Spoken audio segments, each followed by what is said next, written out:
Trying to kill a teammate.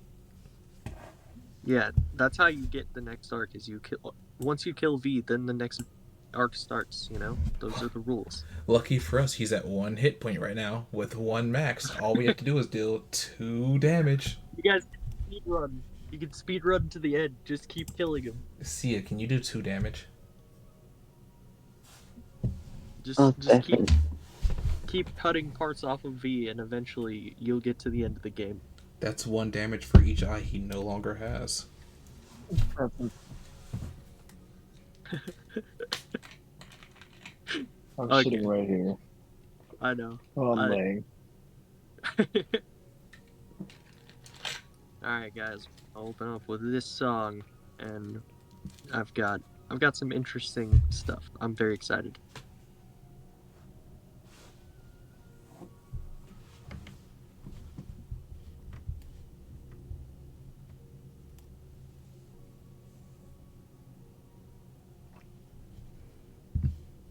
For the benefit of the stream, what song is this? Hero of the Day by Metallica? It's like.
Thank you all so much for coming. All right.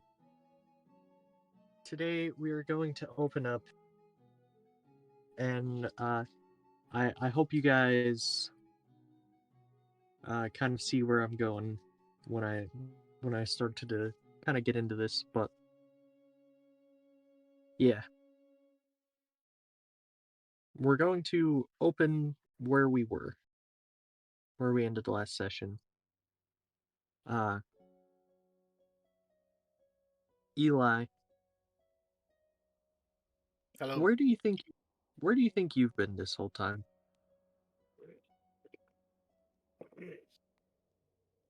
Well, where was Ezekiel when during the session 2 weeks ago? Mostly trying to research that thing, his notes. Yeah, knowing Ezekiel, he'll probably just be so deep in his research that he doesn't even notice what's going on. Okay.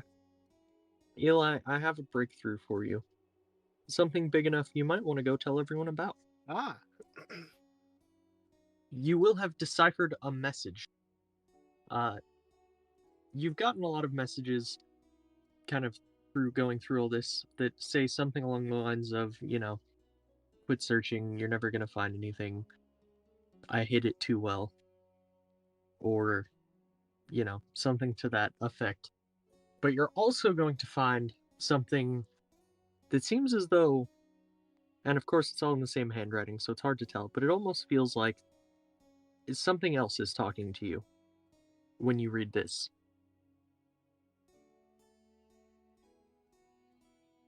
And it says, Ezekiel, where the winter lasts forever, that is where you will find help.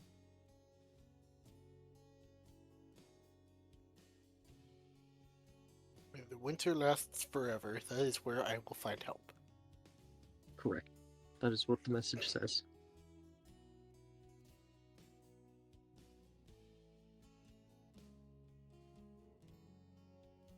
Alright. I'm gonna stuff my notes into my book. Head out to where I would be at home, right? At Missport. Right. But as far as you know, they were supposed to be not very far away, still in Missport. I'm gonna quickly head out into the main hall, shout Eureka! And I'm assuming it's like there's just nobody here. Yeah, there's nobody here. You hear Eureka from your voice echo out through the entire building. Huh. I'm gonna wander around the house, try to see if I can find any way. Alright. As you wander around, you notice everyone's gone. They seem to have left somewhat hastily. Well, that's not good.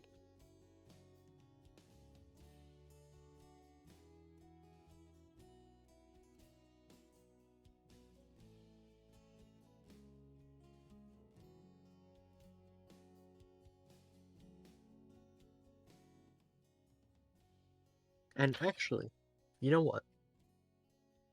Eli, you want to go ahead and roll me an Arcana check? Arcana? I certainly can. 17. 17. That's enough to notice this. You can feel the most powerful surge of magic you've ever heard of coming from not too far outside. I'm going to go outside then. Alright, you step outside and you can see, because where you are, basically, it's kind of all like, I don't know quite how to describe this. Imagine kind of like less a road, but more of a walking platform that's all kind of seaside. And you can see down near the docks and harbor, you can see sort of this twist of red and blue and purple, kind of like kind of like shooting out like rays of the sun almost.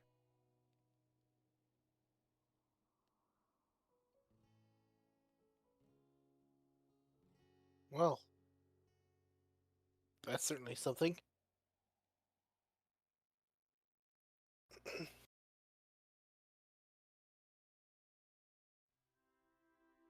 Yes, those colors are red, blue, and purple, all sort of zapping out. And sort of, it's almost creating a bit of like a mist or a haze, sort of contained in what almost kind of looks like a bubble. And you can see inside of that through some of the, sort of flashes and stuff, uh, that Apollo and Sia seem to be there, and V seems to be laying on the ground. I am going to head for the bubble. All right. You make your way over there, and as you get sort of to the edge of it, um, it almost looks like Apollo and Sia might be saying something. They might be trying to move around. They might be doing something, but you can't hear anything that's going on in there. And you can feel with your sort of expertise on so many things that there's certainly a rift of some kind.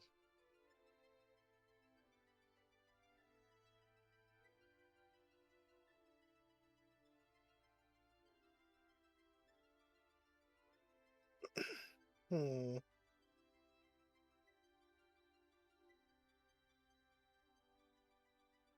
Also, now that you're close enough, you can see that Dusk is basically with one arm to extended as far as it can to her right is holding back the light core, and to her left the same but with the dark core, and they seem to be pushing so hard that her bones in her forearms and shoulders seem to be breaking.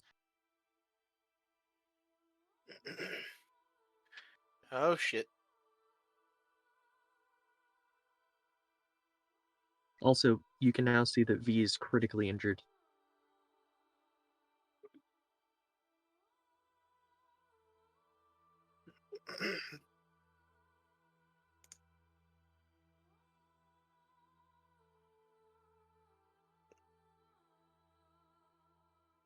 Well, I can't do anything about V.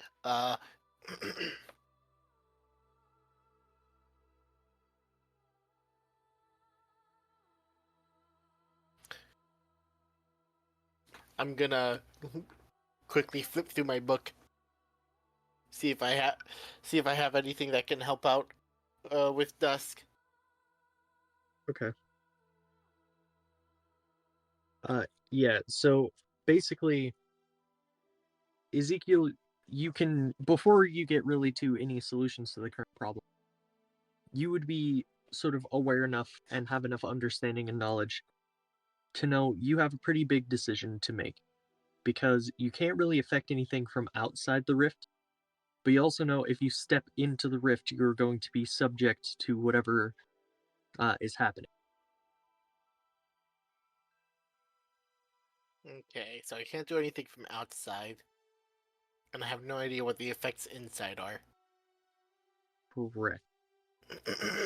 You do know that this is a very unique rift. It's bigger than any rift that has ever occurred. And actually, Ezekiel, you Ezekiel's knowledge is gonna come in really handy. Holy shit. Ezekiel, you would know this rift is big enough, it might be starting to open other ones and creating tears in space and time in various places. Oh no.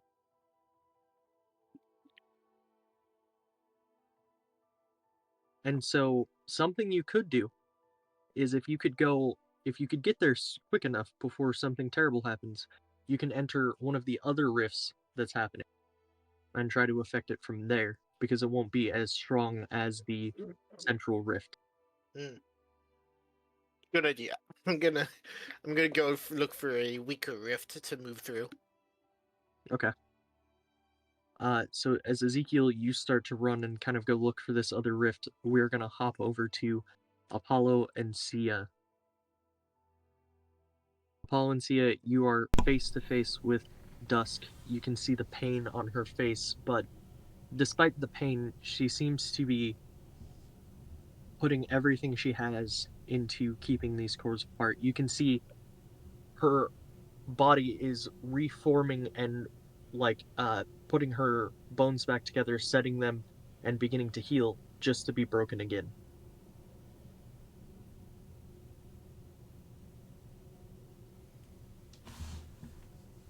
Am I still holding V in my arms?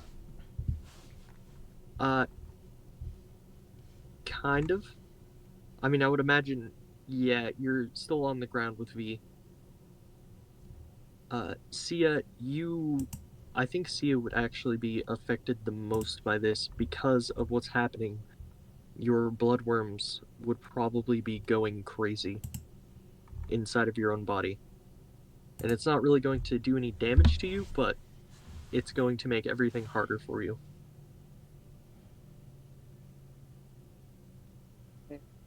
Um,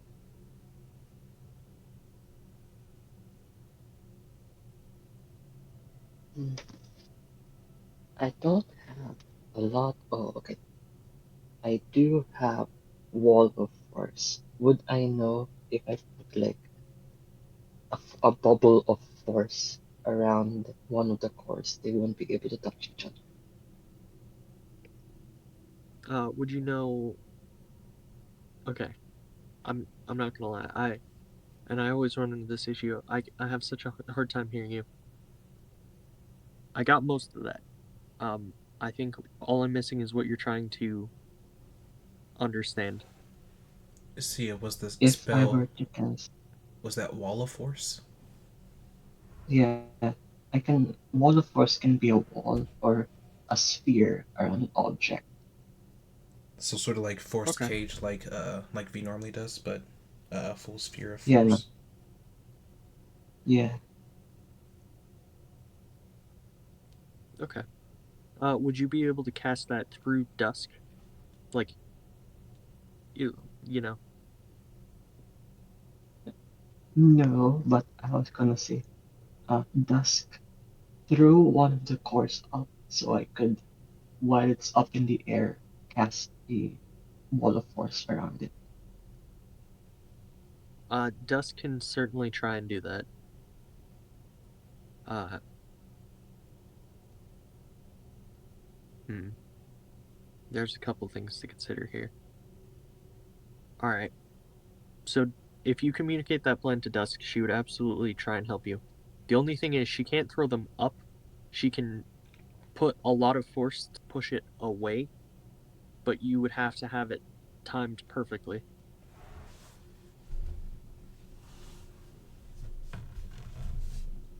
Or, yeah, I communicate the plan and say, dusk, I need you. Put space between you and at least one of the cores. She'll sort of grit her teeth and nod and wait for uh, your signal.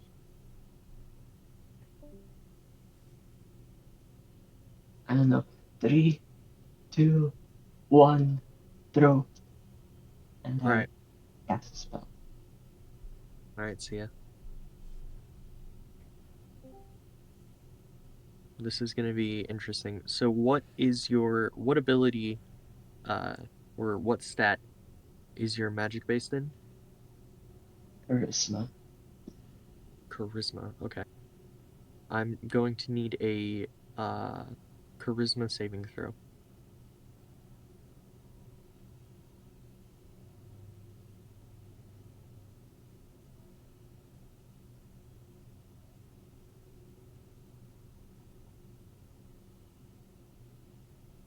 I'm gonna use magical guidance to reroll that. That was a 2. Oh, brother.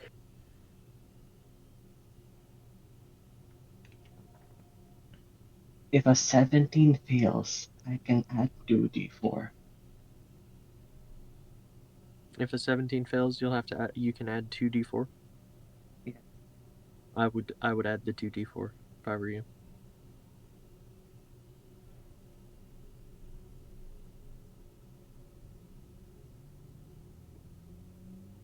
Okay. That's crazy. 2 8s, not 2 8s, 2 4s, so it's a 25. Incredible. All right. So she pushes it as far as she can. As she does that, the other core, trying to drag itself closer, uh, seems to break her arm to such an extent she can't push it away anymore. And so, right as they're like about to meet, right in the center, like they're coming right together, your wall of force opens up between them, and they slam together right there. And as that happens, we're gonna hop back to Ezekiel. Because Ezekiel, you're going to feel one hell of a shock wave. Something that doesn't just shake a continent, but the entire planet. What the fuck? In fact, you're going to see as some buildings start to shake, and some of them even almost like bounce and crack off of their foundation. That's not good. So you can see you're not too far from a much weaker rift, but you're going to have to traverse some pretty dangerous landscapes to get there. Oh, am I? How close is this rift? It is 60 feet away. 60 feet, huh? Let's see.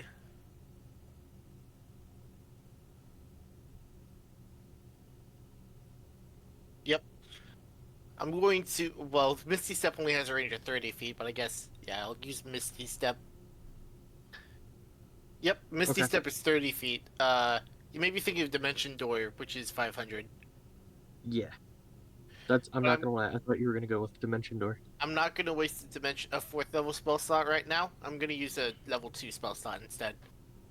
Okay. I'm gonna Misty Step towards it to have the distance and just run the rest of the way there. Alright. Ezekiel, your movement speed is 30 feet, right? Yes.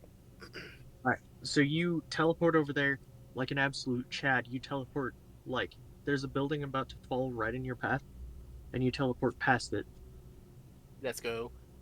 And then as you're sort of running, a second shock is gonna kinda hit everything. Oh And no. you're gonna see That's two not more trying to hit buildings.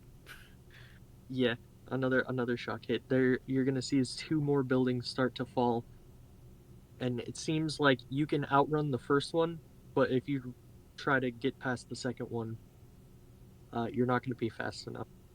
Hmm. Wait a second. Let me think about this. I might want to do something. So I the I guess another part I should explain is that basically where this rift you're heading to is going to be. It looks like it either is going to be under the building or it is close to being under the building. So it's going to be a pretty tight squeeze to get in there. I see. I think I have a different idea, just in case. But I want to see if this will work.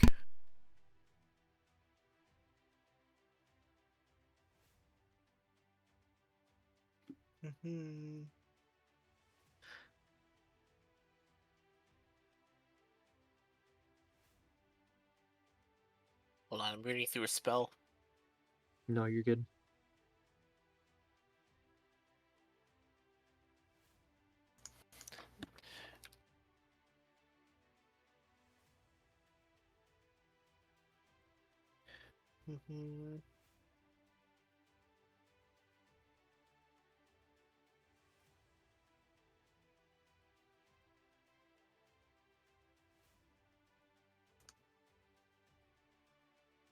Because if I do this right, this could be funny.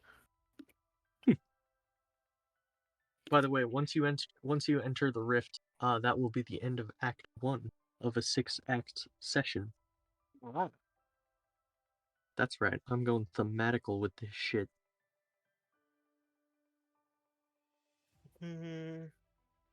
Okay, I think I'm going to cast the spell, but I have to look through my I have to look through a small list. Okay.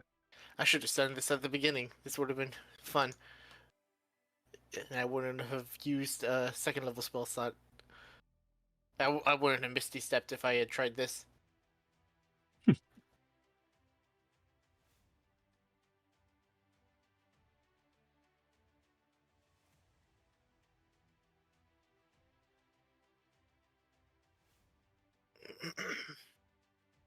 You know what? I'm gonna do this one. Would increasing my movement speed guarantee that I get through the rift? Yes. Okay, I'm going to cast polymorph on myself and turn into a giant ape. Hell yeah. Alright, so Eli, in a very badass turn of events, you are going to teleport straight through a falling building as it falls behind you, and you get to the place. Then you are going to, seeing that like everything's going to shake, and you're going to see as 2 more buildings start to fall, and you are going to morph into this ape and speed run the shit through. And as you enter the rift, you are going to no longer be, of course, in danger, and the building is going to fall on that rift. So Cool. there's 2 things to know, which is now that you're in the rift, you're going to be subject to some of the effects. They won't be as strong for you. But you're also going to have to come through a different rift, because if you come through that one, you're going to come right out Building. under. Yeah, you're just going to be under a building. Okay. Am I gonna get the effects before or after we Well, go to the you're next section? the next section is the effects, Mm. and I really should have prepared you all for this ahead of time, so that's a failure on my part. So I guess we'll take a brief intermission while I ask you guys to make a character sheet for one of your direct ancestors from about 2,000 years ago. You make Oh, whoever you want, and go ahead and make that character sheet for them. And they're going to be, let's see, level 18. okay. A descendant from 2,000 years ago. Correct. Not descendant, ancestor, but okay. Okay. Right. Sorry. And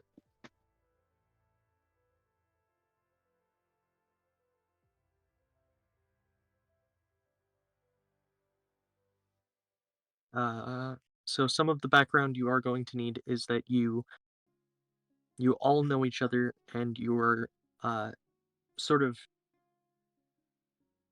for whatever strange reasons, you've all kind of ended up together and are trying to make your way to something very strange seems to be happening in the underside. That's right. Or leading towards the underside, at least. As far as you guys would know, the underside.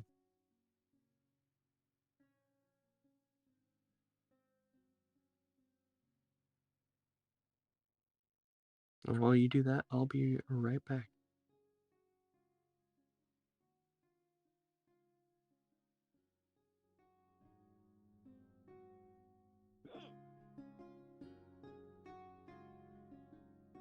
So, what are you guys gonna make? I actually I think already have one. I'm just gonna make just a normal full elven wizard.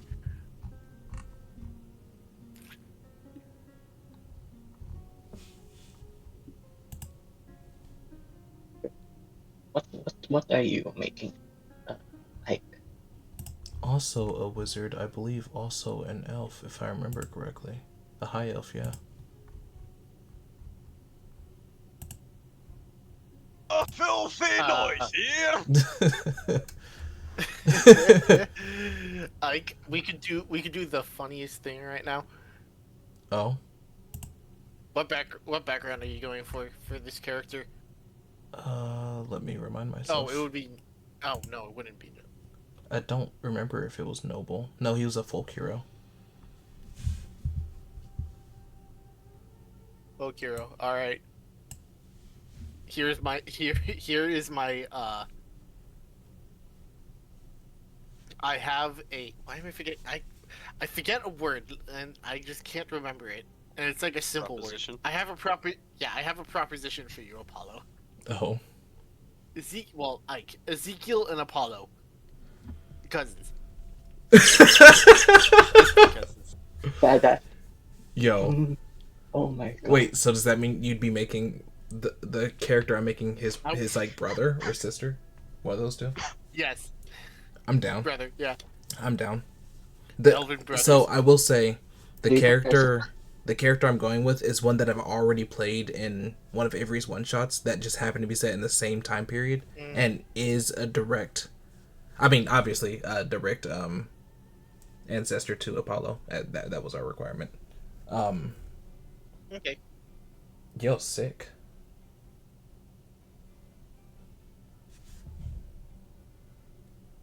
Go. See, Keep with my charisma. And we're level 18. 18, wow.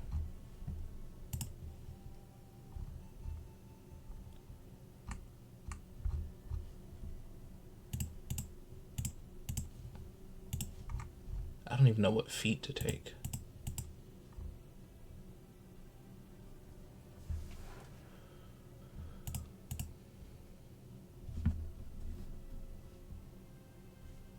Oh crap, I just realized this feat I took was not the legacy version. Yeah, this is gonna be annoying. Yeah, I've been so bad about that. I've been so bad about it. About making sure you have the proper version. Yeah. Luckily, I really only have to pick one feat, so well, I caught it. It shouldn't be an issue. I should be fine. Pick one feat. Oh, you just only have 1 feat for the build? Yeah, because he was already 15, so I just have to level up to 18. I only need one more feat.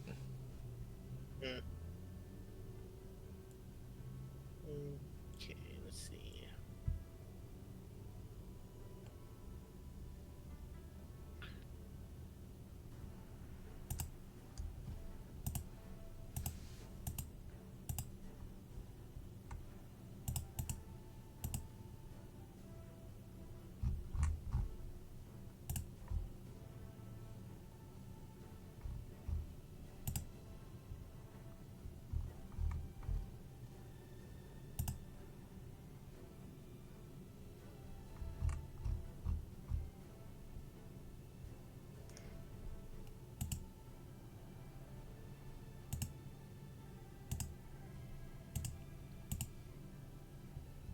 I can learn 3 more spells.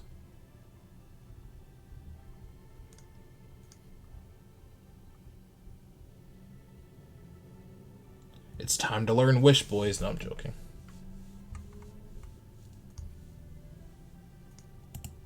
We all have fish.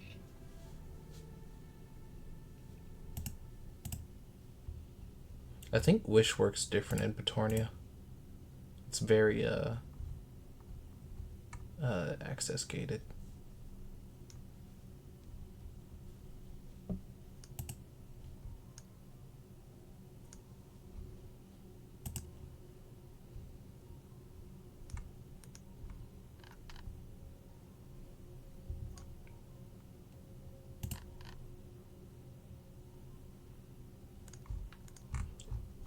What is the one? Is that Melf's Magnificent Mansion? I never remember. What's your subclass? Blade Singer. Okay. Well, I can do something else then. I'll be a warlock. I don't know what subclass. What subclass are you, Eli? Also, Zoe, Divination. Zoe, do you pay attention to this? Because V. Oh well, fucking. Oh.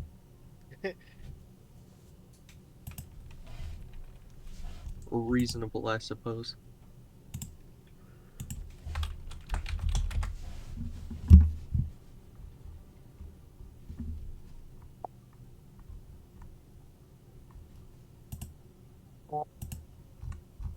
Bro really said, "You want me to pay attention? I'm out of here."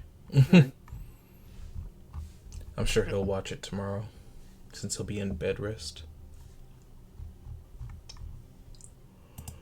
That'll be good for him.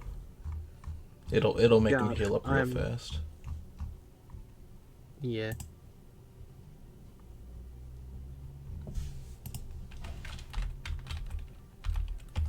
I can't take the mansion spell. No. No. Fine, that's fine. I'll take Chaos Bolt. I can't take Chaos Also, Bolt. Yes. I feel like, because he's level 18 now. But just so you know, this is after the events of La Road. Right.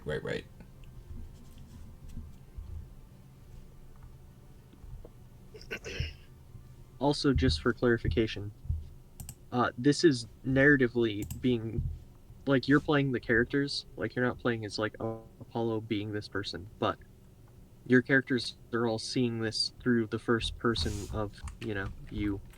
So, I guess keep that in mind. Understood.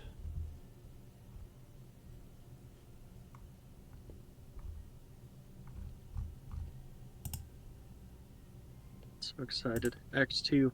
Act 2! Woo!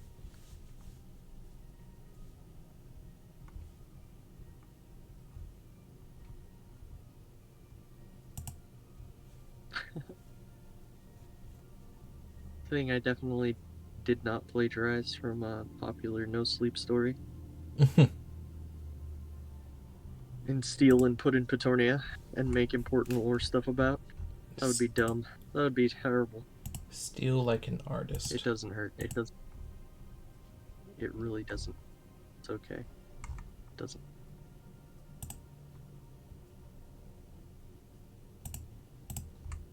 Well, I like above board, and for anyone here who's listening, like that is a canonical thing that happened. Like the road, and it's also been confirmed to you above board that the road has something to do with the Web of Fate. It is a through line of the Web of Fate and all that.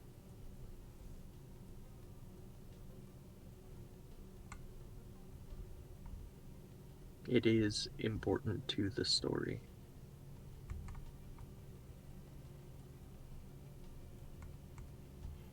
Alright. I'm ready to go. Excellent. I haven't even gotten to spells yet. I'm still filling out everything. I had the buff, I had the early, the head start. That's the words I'm thinking of. Head start. Well, no, this is perfect. Actually, gives me some you time had the to. guy. Yeah, it gives me some time to clean real quick. I'm so I don't know. excited. Okay. I'm very sorry. I should have gotten that information to you guys ahead of time. Oh wait, actually, I don't think I finished them correctly anyway. Because at level 18 you get what's that called? Spell mastery. Choose 2 first level wizard spell. Oh, 1 first level and 1 second level that you can cast without expending spell slot if you have them prepared. And if you want to upcast. Okay, so I have 2 that I can basically treat as cantrips. Sick.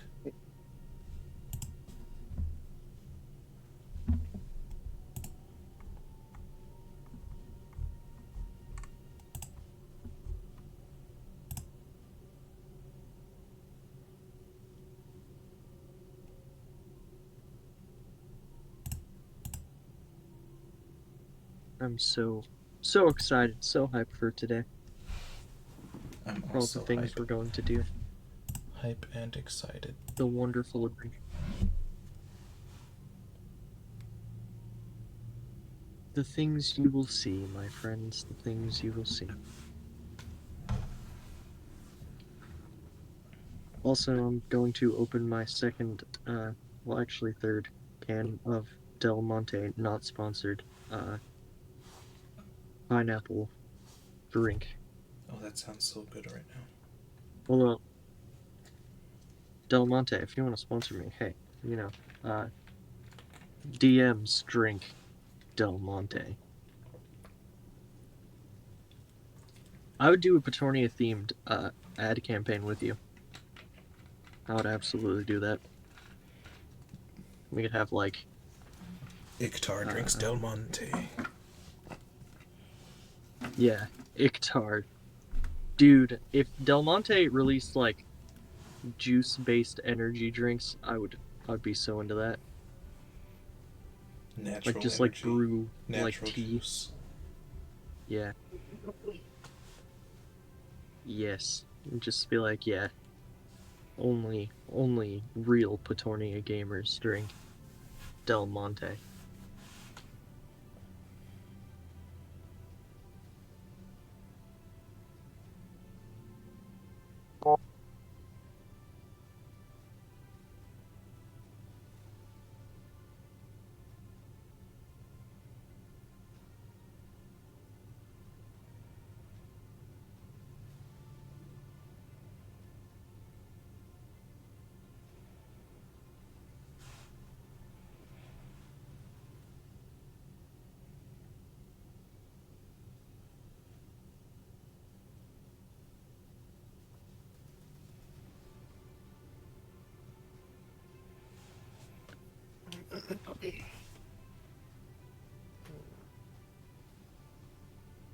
But yeah, no.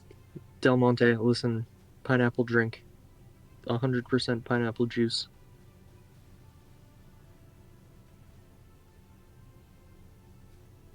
I'll sell my soul to Del Monte. I'll sell out for Del Monte. We could do a whole corn. We could do some corn based things. We could be like Petornia Con held in Indiana, where the finest corn in Del Monte is grown.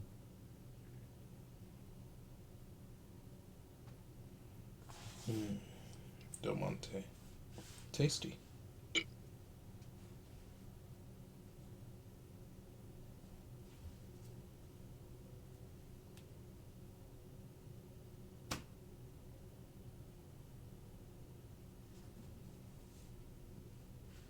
I'm having a hard time balancing my balancing my stats.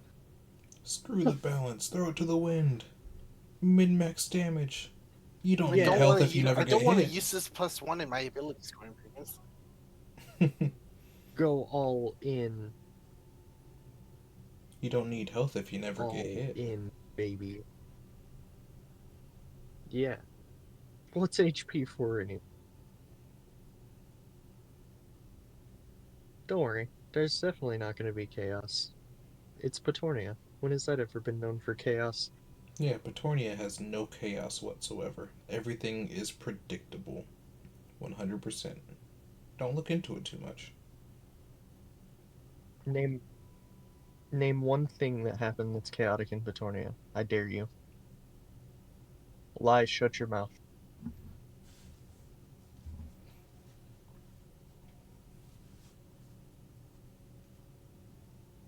I've never once seen a sword explode with light unpredictably.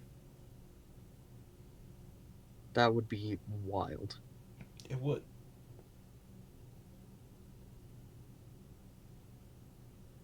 You guys. I am so excited.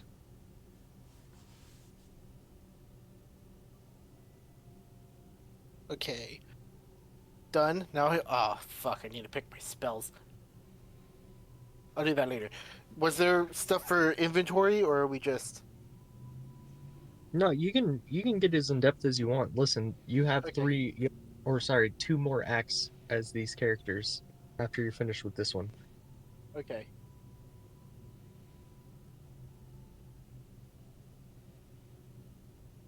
Considering you can get legendary equipment, what can we get as equipment?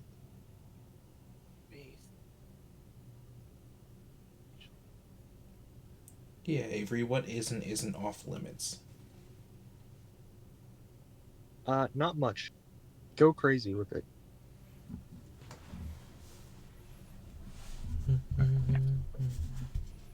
I actually just realized this character has like no fun items. Let's get a fun item. Since we're allowed. Oh. Be a Kairos, by the way. Yes. I have something important that you would have. Oh. And Eli, actually, if you're making Ezekiel canonically, related to Apollo, this is actually going to be very relevant for you as well. Oh, okay. You're going to have a very old ancestor's. I guess the best way I can describe it is diary kind of thing, or like, you know,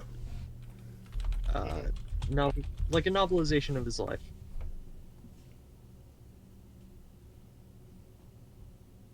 Okay. And it used to have a name that you can see has been scratched off that used to say something along the lines of like, you know, we'll insert name, life, or the tales of, but now it says the first elven noble of Og is now its title. Mm. All right.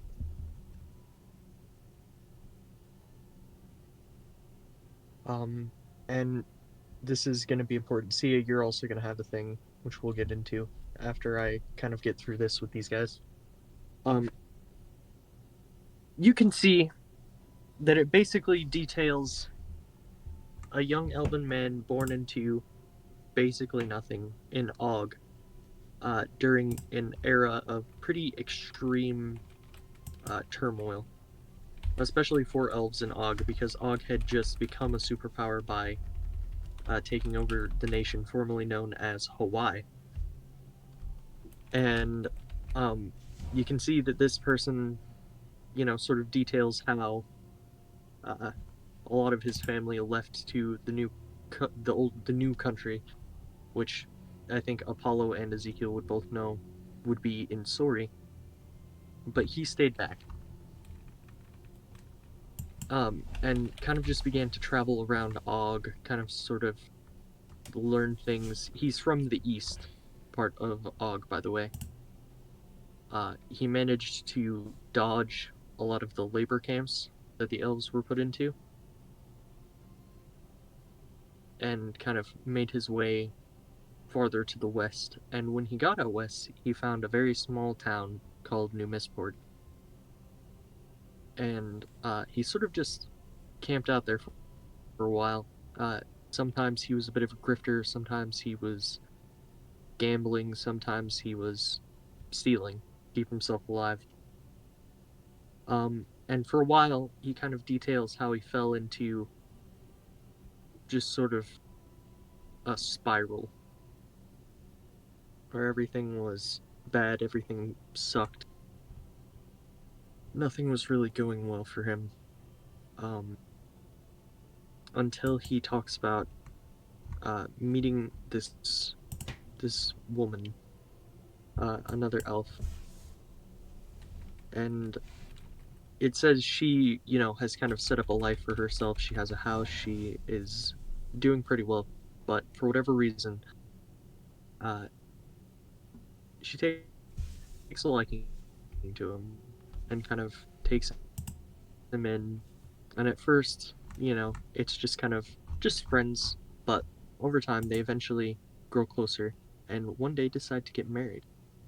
They even have some children. And before long, this guy is sort of starting to put his life together. He's figuring things out, and he is facing a lot of extreme difficulties just generally in his life. But eventually, he sort of finds a way to win over the hearts of the people by generally being, I don't know how quite the word, but he begins to take more action and talks less generally. Like, he starts to notice that whatever he says is kind of just ignored by most of the humans, but over time, just through kind of being a good Samaritan, general things like that, people start to really like him, and eventually, and you can see it's detailed that he rolled this over for quite some time, months of questioning and thinking about it, but inevitably he tried to become a governor in this town, which is the next step up, sort of in the culture, because for a little while he had gained a bit of a small title just in the town, but he then ran for governor and he actually won and became the governor of New Misport. And he sort of, his writing and his explanations of his life begin to change. They begin to become more strict. He details how he starts to view his own children and people around him a little differently. And he starts to kind of become this person that's really forcing himself and others up. And he begins to hold himself and everyone, specifically his family, to a extreme standard. And of course, because it's all from his perspective, it seems like it's going wonderfully. And eventually, he is granted, because of his favor that he's gained by the meetings and so on that he does with other governors, he's granted the title of noble. And he is the first Archimedes to become a noble, and the first elf to become a noble in the country of Og. And then he sort of enters another spiral. It seems on, I guess, career and everything like that, he's on an upward drive. Everything is going much better. He's running this whole, they're called counties. So he's running this whole county. Everything's going very well. He has New Misport. He even begins to deter the orc raids. He begins to speak with them and even work out some vague trade deals, things like that. And before long, he's now this highly respected member of society. He is an Archimedes. And for him, and how he details this journal, what that means to him begins to change. And it becomes stricter and more important. And as it gets even further down, he's getting older, and it's time for him to pass it on to his son, which would be, because he mentions the name, and I don't know what his name would actually be, because and you guys, I want you to be you guys kind of get to decide these things, but it would be Beachiris, and I don't know what Ezekiel's character's name is, but it would be their grandfather, is this son that is taking the position of a noble in the New Misport County. And the way he describes how he views his son and how he has all this sort of this strict and hard belief that he's really trying to mold this kid into someone he wants him to be. It very much resembles, especially for Apollo, growing up with Daedalus. And also, Ike, for you, it resembles how Daedalus was brought up.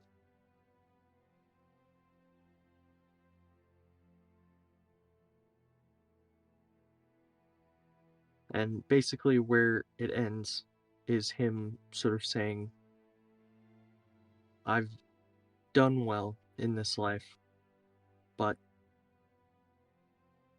I have not done enough.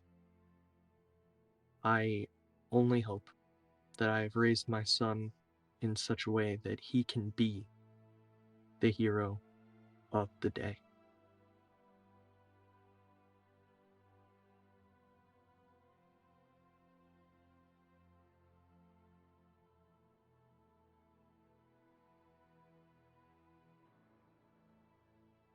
So that would be a novel that Beakiris would have, and I would imagine he would share much with his brother, and they would probably have some tie to, because I would imagine their father would have put quite a bit of emphasis on it, and it's held in pretty high importance.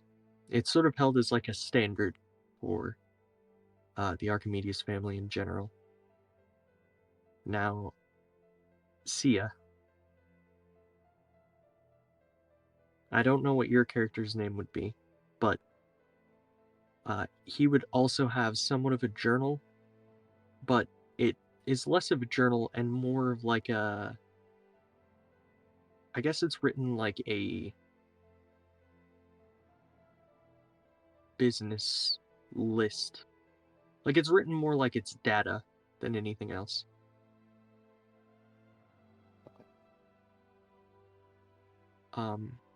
And it seems to be detailing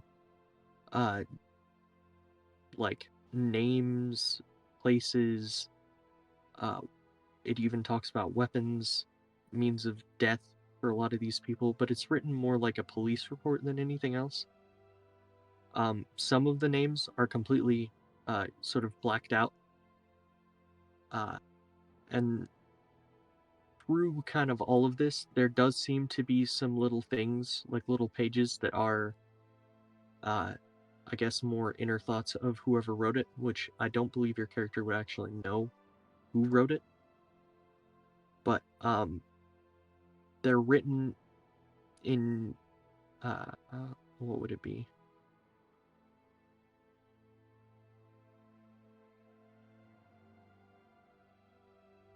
They seem to be written in Thieves' Cant. And and basically it kind of talks about how they have found Arcadia, and they are sort of exploring the inner workings of the world as a whole, and they're sort of gaining this deeper understanding through travel and stuff. There's a lot of little blurbs of, like, I guess you would call it poetry, and like talking about different places, different people they've met, that kind of thing.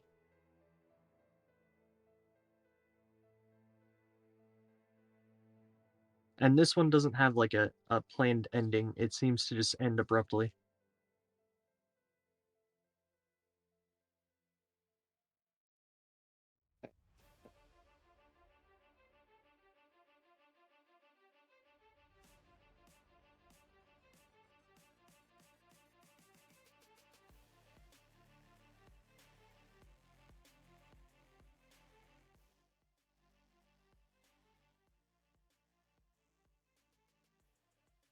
But yeah, those are important things your characters would have. Okay.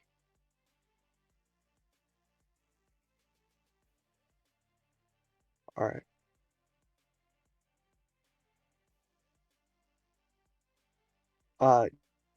You guys got your sheets ready? I'm still picking spells. There's so many. Okay. No I'm, al- problem. I'm almost done with spells.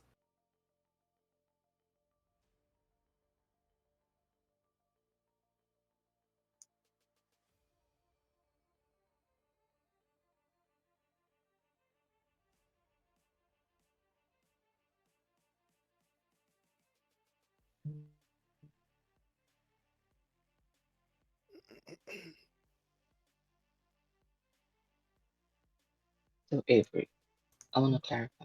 What equipment is on and off board? Uh, listening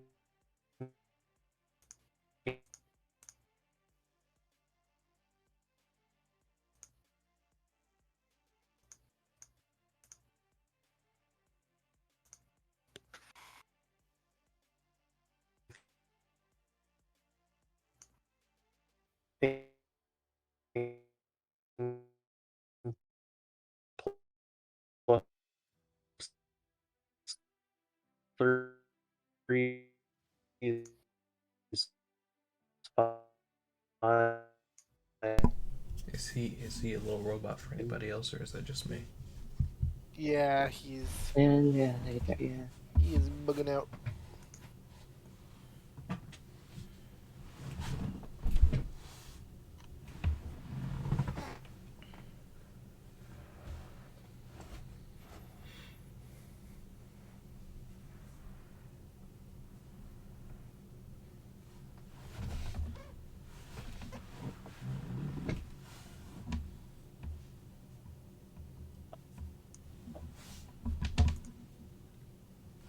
Uh, uh,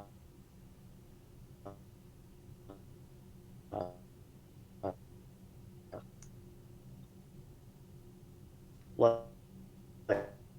like, unless it's like world ending, you should be fine. Also, if you want to take wish, that you would be capable of doing that. Oof.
Hey, Avery.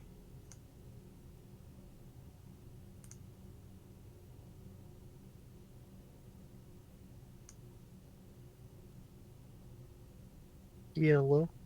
Okay. I was just checking to see if you were back. I'm trying. Oh no, you're so good now.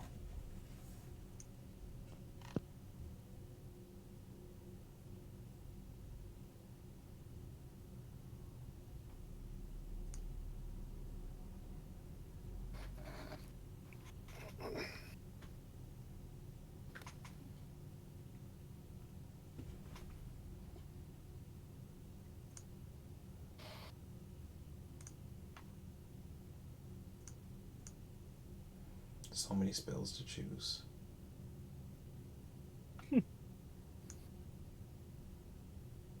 I've got all my spells chosen.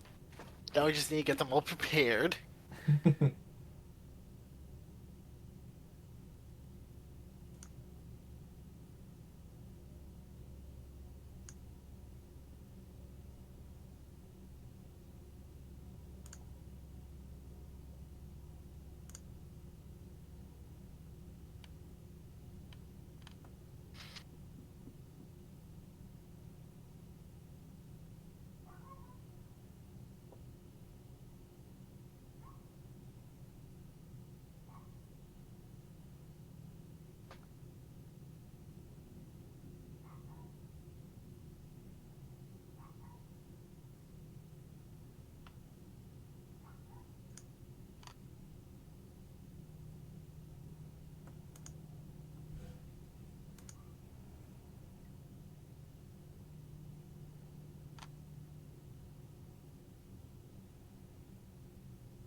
Also, can I just say how sick that move was, Sia and Ezekiel? Mm.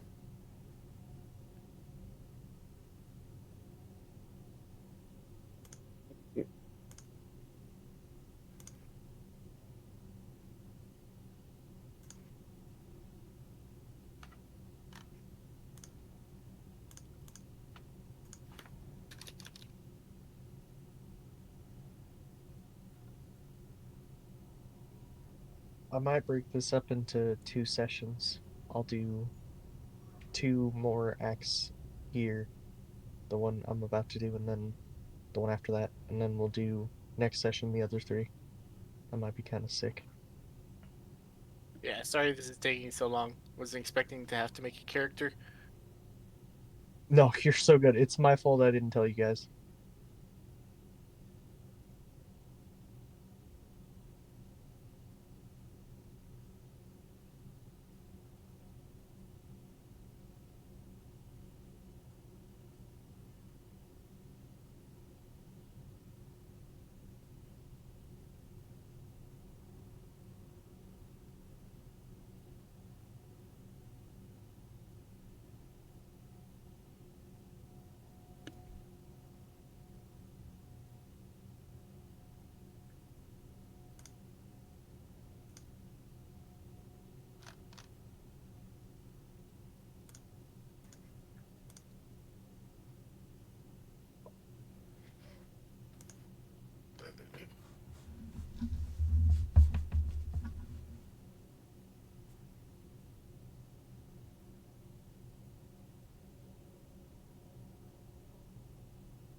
You know something I was thinking about?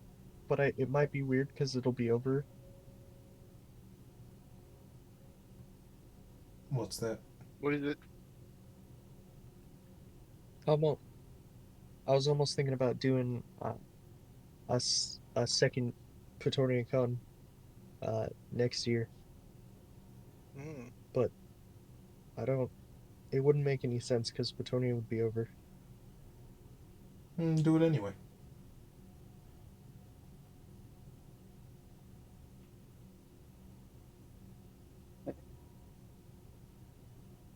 I mean, to me, it's kind of just like it would be a good excuse to hang out.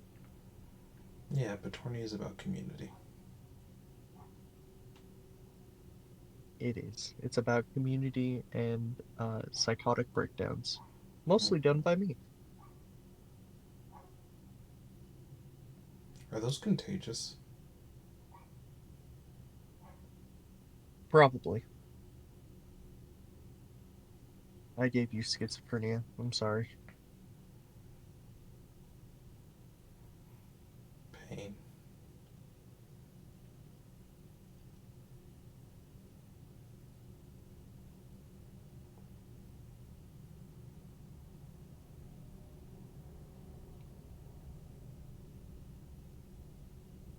Don't worry. I'll give it to all of you guys at Petornia Con. We can share it evenly.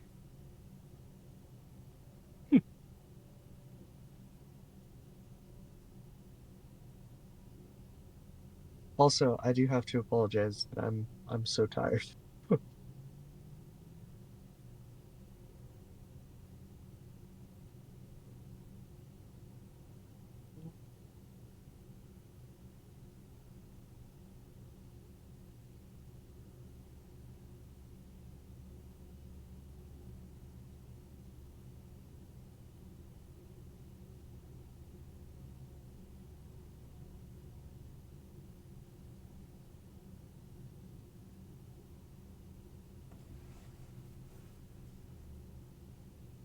Okay, almost done. Um,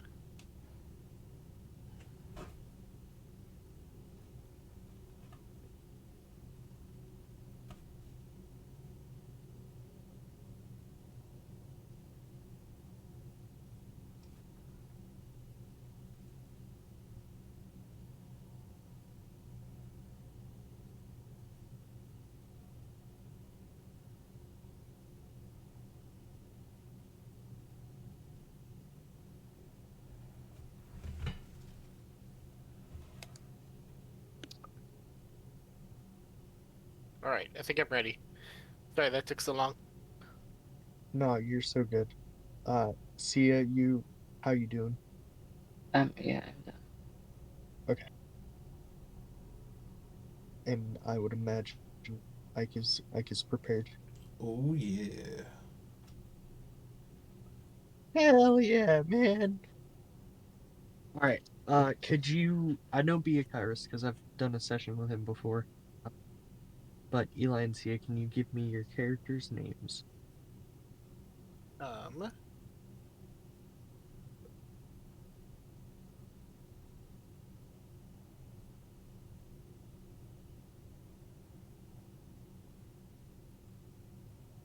Hold on, I did not think of a name. Give me a second. You're good. Huh. My character is Lumar Thistle, a level 18. Okay. Nomar. Lumar, Lumar. Numar. Okay. I am.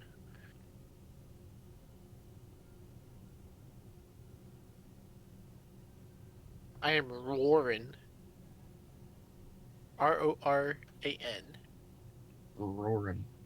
Yep. So we have Umar, Roran, and Beakyrus. Beautiful. All right. So, as I said, the three of you have been trying to make your way into a cave because you know that there's something pretty big seems to be happening around there. And so we are going to open with you guys approaching the mouth of said cave.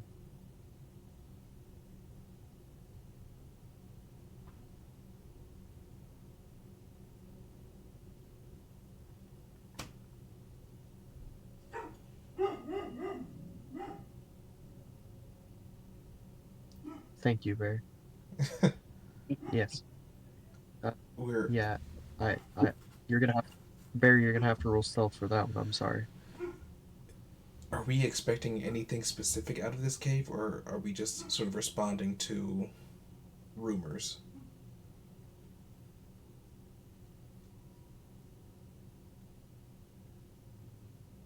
Not necessarily rumors. Nobody seems to be really talking about it necessarily. It's just that you three specifically, have, I guess I would say, noticed something strange. There seems to be pulsing of magic coming out of caves, uh, around New Misport, around the area anyway.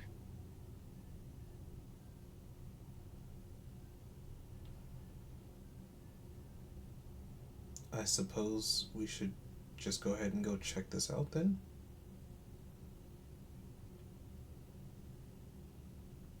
Also, by the way, if we get hurt, one of us, if any of us drop, we can heal up, we can go up to 1 hit point instead because of something I can do. Oh, well, that might be quite handy. So it's like a death ward. Yeah, That so might like be a death ward. handy. Yeah, Is that single use? just in case. Yeah, so one time for each of us. One time each. Got it.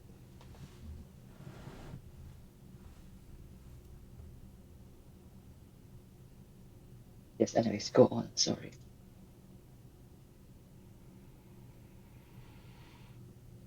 Okay. I guess Beakyrus is going to go ahead and just enter the cave. Alright. Beakers, as soon as you cross the threshold entering into the cave, you are going to begin to hear a very soft, very controlled voice. Seems to be just one, chanting to itself. Akula, Akula. And then you can hear another chime in. and then another, and then another, before there seems to be a crowd of people chanting, Akula, Akula.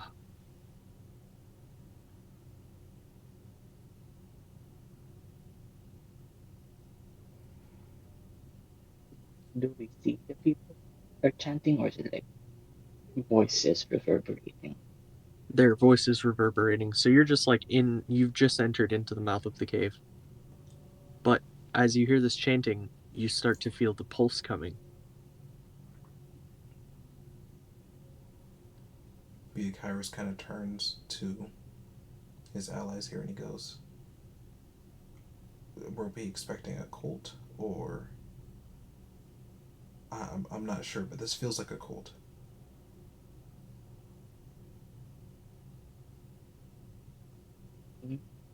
Ancient ruins of power often bring about weird people. It feels like a cult.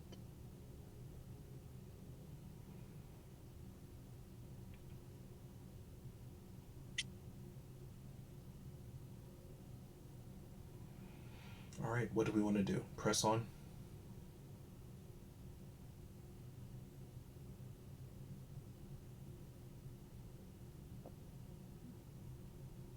Yeah. Um, as the wave of magic comes, I'm gonna cast detect magic to see what I can That feel around it. I'm so glad you did that. Thank you. As you cast detect magic, you can feel every form of magic known to not just you. You can understand this is every form of magic that exists within all of Petornia. Everything from the Divine's magic to Dawn's magic to Void magic, light magic, dark magic, common magic, all of it.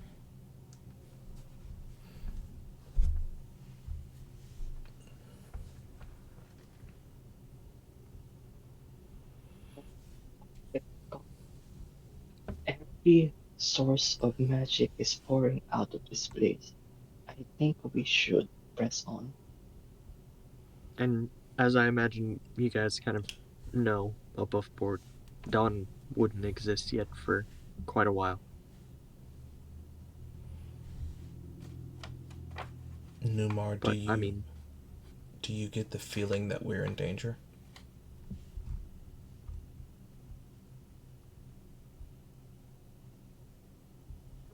We certainly could be. This kind of magic can raise cities. Let's, let's hope that this cult isn't evil. Let me be more specific.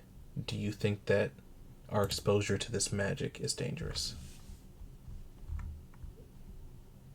Well, I certainly hope. I don't think so. It's just energy right now. You're a wizard, you know. Magic is just energy waiting to be exploited. All right.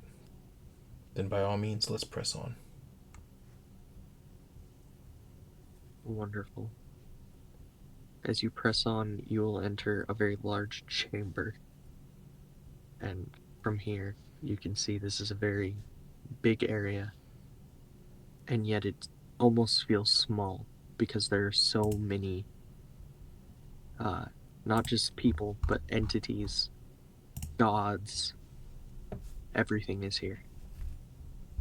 There are also some things that manifest as more spectral light than anything else, pulsing their own individual magic, as if they're just a shadow of something to come, and yet they are still here for this moment.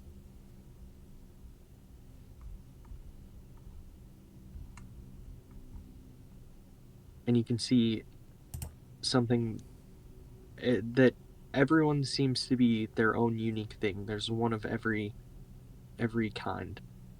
There's Crowley here, there's everyone.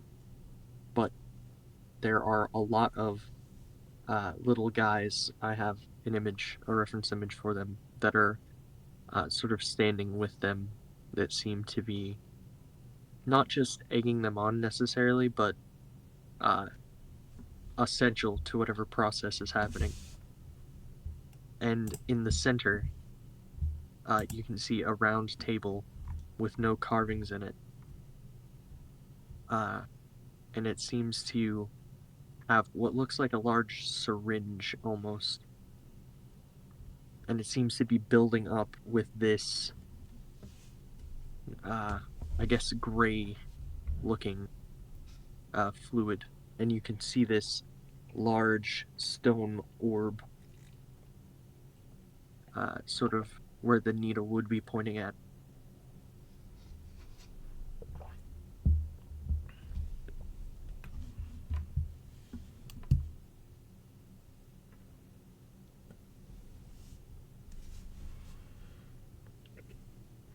Do we see any?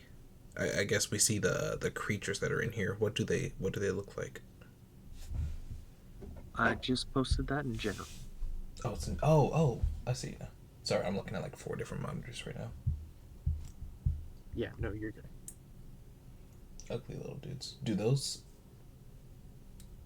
look like any creatures that we would recognize, being pretty seasoned adventurers at this point? Well, that's the thing. They, like, at first glance, you think, oh, goblins. But then you look and you're like, not quite. And you start to kind of really, like, roll over in your head. Have I seen anything like this before?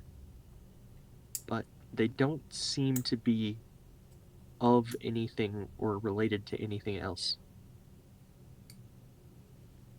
They seem to be something completely unique. Have they seen us? So the way they're circled around this, there are people that would be, like, just staring right at you, from gods to normal people to these little beings. But they seem to all be very focused on what's happening. This energy building up in the syringe, as I'll refer to it. You can see that these little guys are chanting the most feverishly. Like zealots in a church. I guess our best bet is to check out the syringe, then see what's going on with that. Okay. How would you like to do that? I'm going to cast Greater Invisibility on myself. Okay. And I will approach stealthily. Alright. That's okay. Thank you for mentioning that. So you're able to kind of like weave your way through all the people sort of standing there. And as you get closer, you can see that there's power building in the syringe, but it's not building out of these people. It is building because it looks like it's been pulled out of whatever this stone orb is.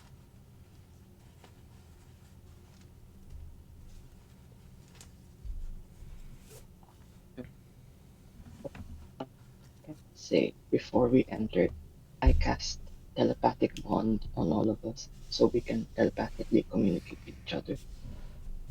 Okay. And one more thing for Beakairos being up close. You can see there's another orb that seems to be in the hands. A stone orb. It seems to just be made completely of stone. In the hands of one of these little guys laying on this table. And you can see his eyes are closed, he's laying on his back, and he's just holding the orb up. And this is a different one. The other one's on like a pedestal where this syringe can point directly at it. I kind of cut a look back to Newmar and Eli. Remind me of your character's name. Lauren. God, you forgot your own brother's name. I genuinely don't know how to spell that. Is it Warren? Roran. Oh, Roran. R-O-R-A-N. Okay, Roran. Roran and Newmar. Okay. Yeah, I'll kind of look back to Roran and Newmar and telepathically reach out to them, asking them what they think is the best course of action.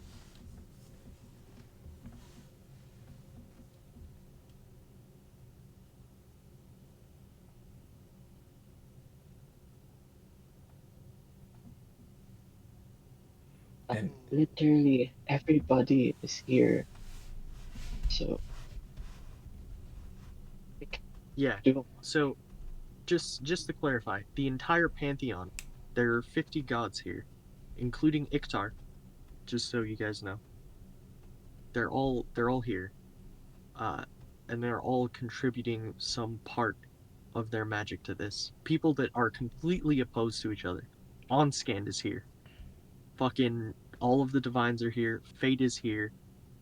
There's a spectral light that above board you guys would recognize as Kishta, and Apollo said it, seeing through Beakairos, would recognize as Kishta power, dawn power, dusk power, uh, time magic, tide is here. Everyone is here. They are all present for this.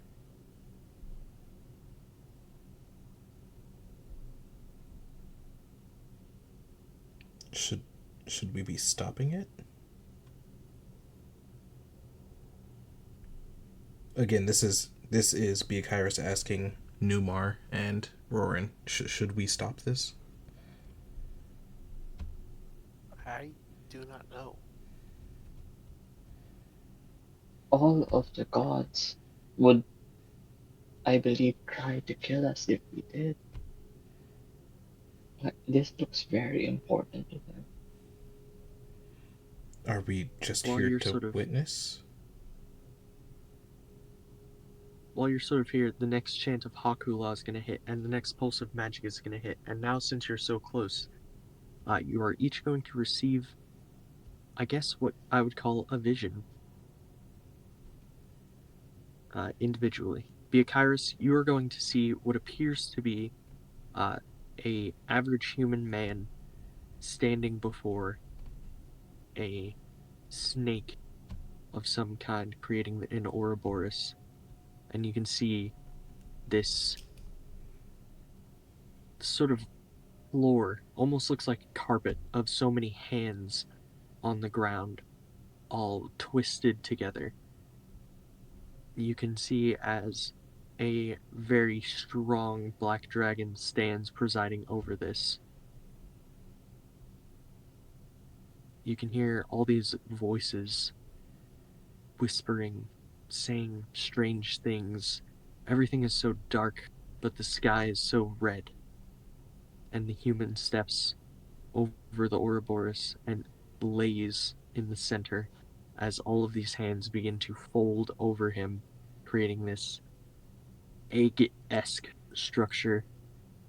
And you can see as it begins to harden like stone. And before long, that man emerges as a Kishta.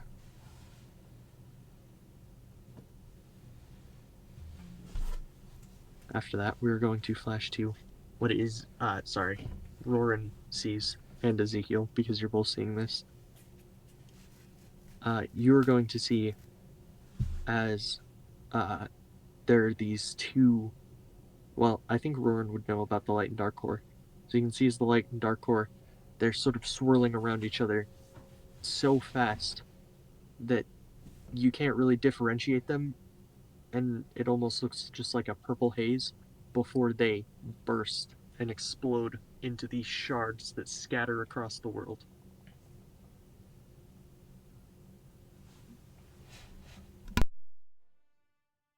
And Numar, you're going to see as the sun and moon seem to be racing towards each other, and you can see two specks that are people, each of them holding a sword.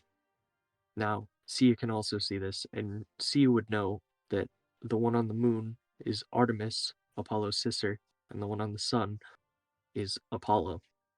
And they seem to be heading towards each other. They're about to collide, as well as their swords.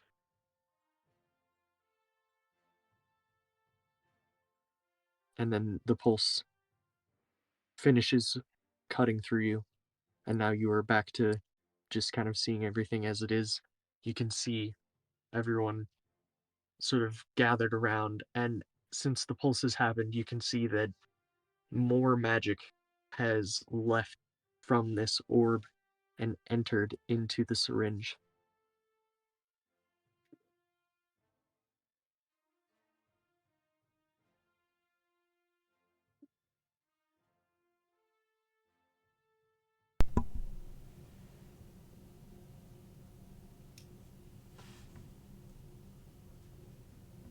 I think Beatrice is going to start backing up back to the party. Just removing himself from the center of that scenario. Alright.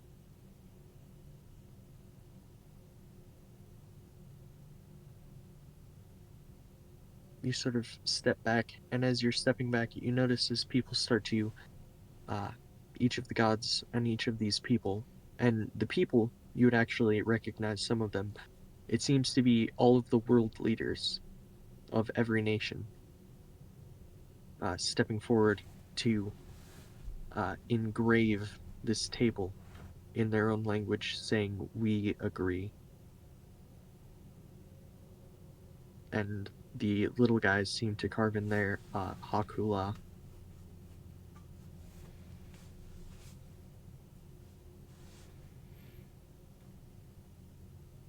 So, any ideas yet, guys? Is it a promise? Why are people agree? What are they agreeing to? That's a good question, but that individual there points at the Kishta seems to have taken on all of whatever they were building up.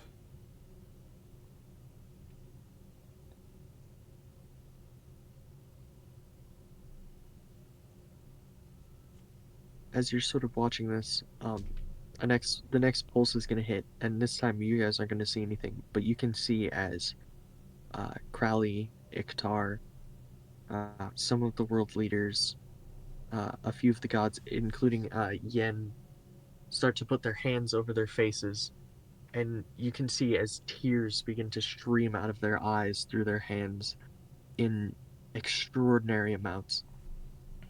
You can hear them shout out to themselves in agony of repentance for what they have done. It seems as though whatever they are participating in right now is some sort of flaw, not just in themselves but in the world. What they're doing right now is so horrible to them. And as they're doing this, you can see on scan as well, but you can see one figure that seems to begin to smile, begins to just brim with enjoyment, and that is Destiny.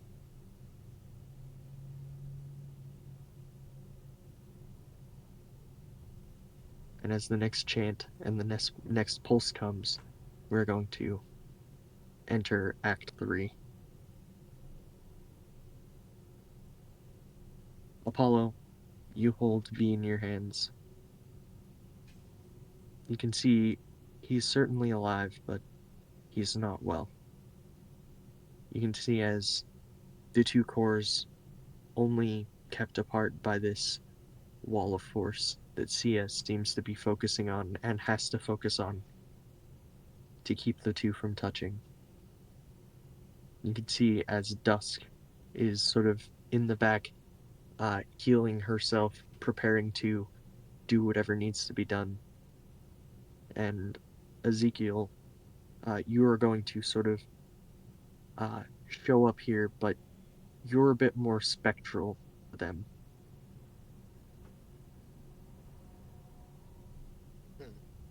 You flicker like a candlelight, and as you see them, they seem to do the same.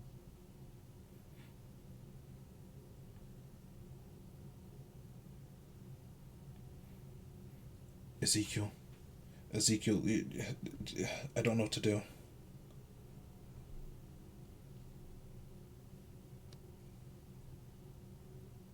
Calm down.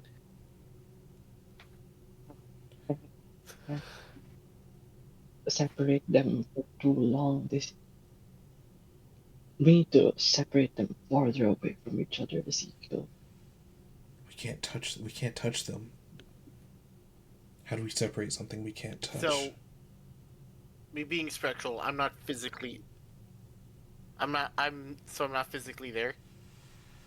You feel like you're physically there, but to them, you look like you're just like an outline of Ezekiel.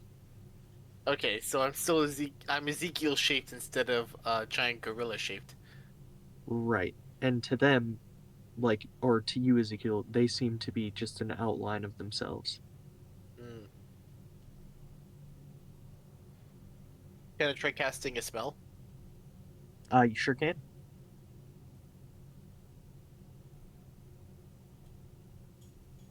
I'm just going to cast.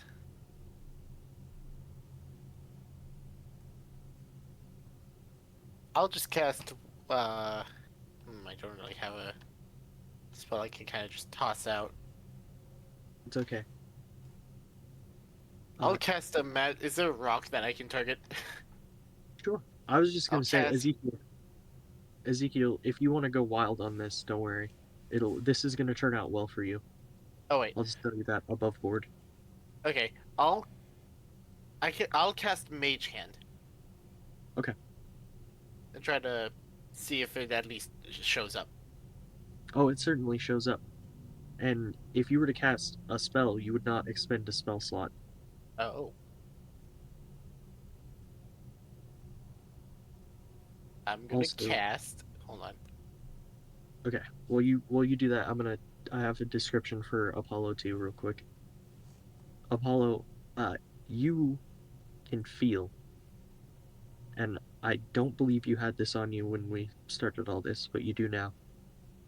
You can feel on your right side the Angel Slayer, and on your left side the Demon Slayer.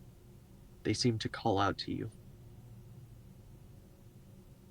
You feel a strange readiness in the air.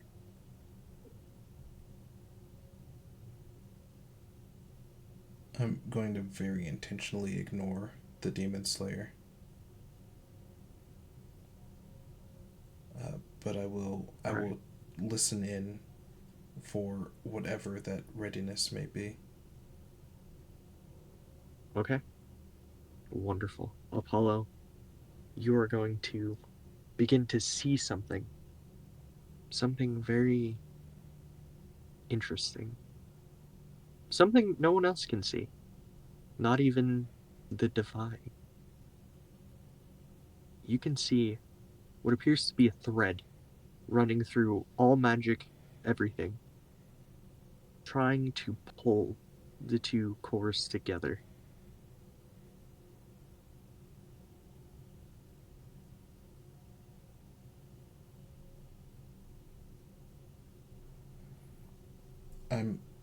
I'm processing that. I want to wait until Ezekiel gets to try his thing. Oh yeah, absolutely. Teleport allows me to target objects.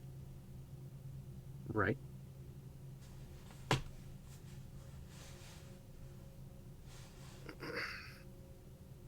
Can I target one of the orbs?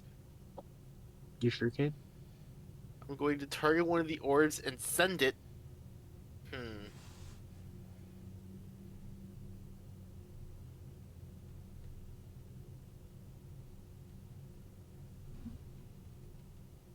Where do you guys think is a familiar place that I can send it?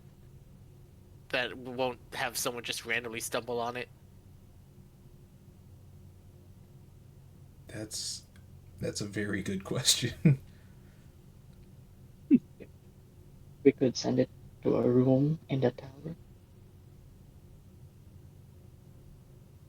The tower in New Mistport is like right next to the rift where this is happening, though. That's about the only private location I could think of, though. It won't Unless get you send it, I you won't could send it consider- to the underground, like Skeleton Shop and all that. I could send it there. That's a bit further away. I'll send it. So we'll be able to reach there faster. I'm gonna send it to my room in the tower in New Misport. All right.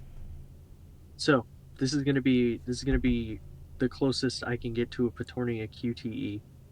Oh.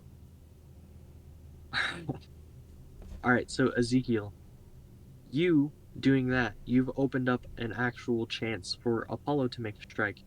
However, Sia, you are perceptive enough. You can pick up on something that you never really picked up on before, and that is that somehow you're radiating something that seems to be assisting everyone else.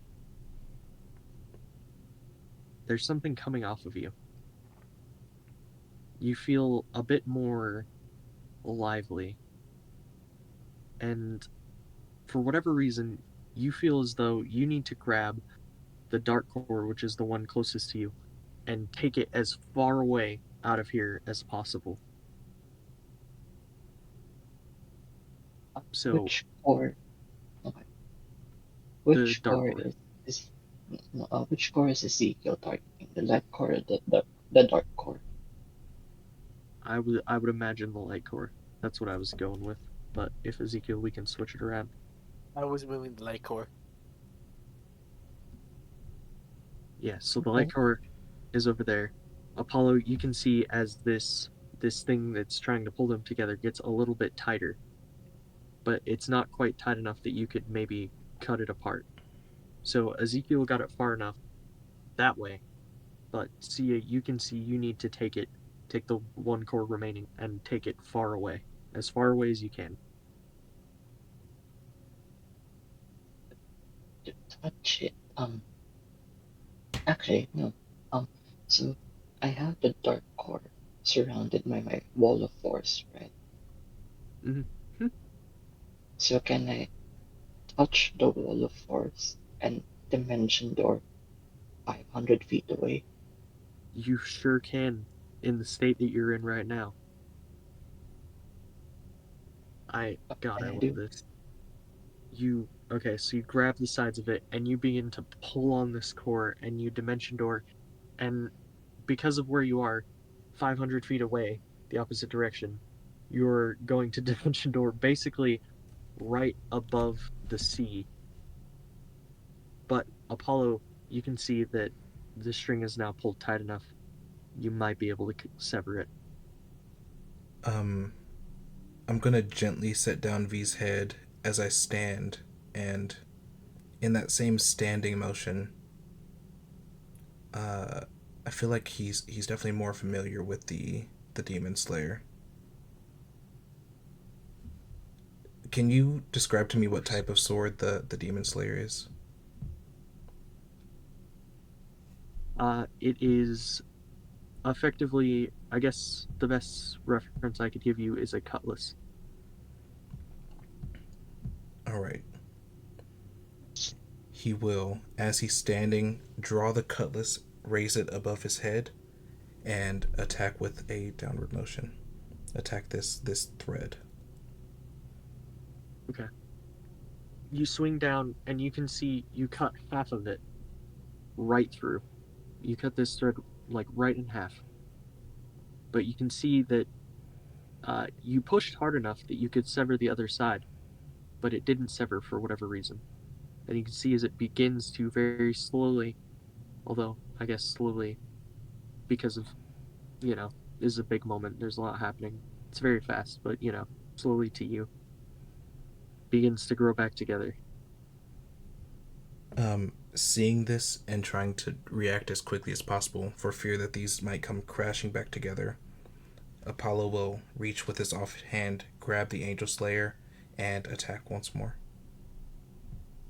Alright, so you swing up with the Angel Slayer in the other hand, and you sever this connection. And Sia, as that happens, you can see as the Dark Core is no longer pulling against you, and you begin to fall towards the sea with it. And as that's happening, Ezekiel, you can see as the Light Core lands in your room, and begins to kind of roll around, and it looks like it's about to roll down the stairs. You can see that you definitely are going to have to act quickly as far as that goes. And Apollo, you've done something pretty sick. Uh, I, it does unfortunately come with some consequences. Since you were wielding both of the swords. Mm-hmm. As you are holding both of them, you can feel so much energy, so much power bursting through you. And you can also see, while you're doing this, as your vision sort of fades out.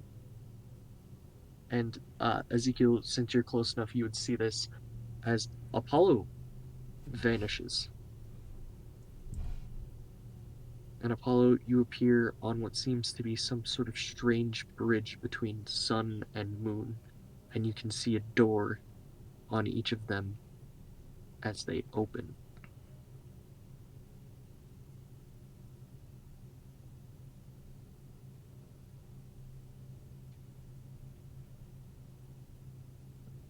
And so it seems as though you can go investigate them, but I will tell you this much. You are reduced to 1 HP.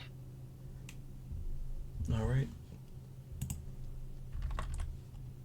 And while you prepare to explore those, we are going to hop over to Ezekiel.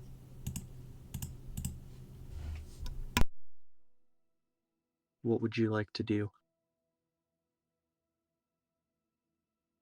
Okay, so the light core is rolling down the stairs, right? It's about to, yes. Hmm.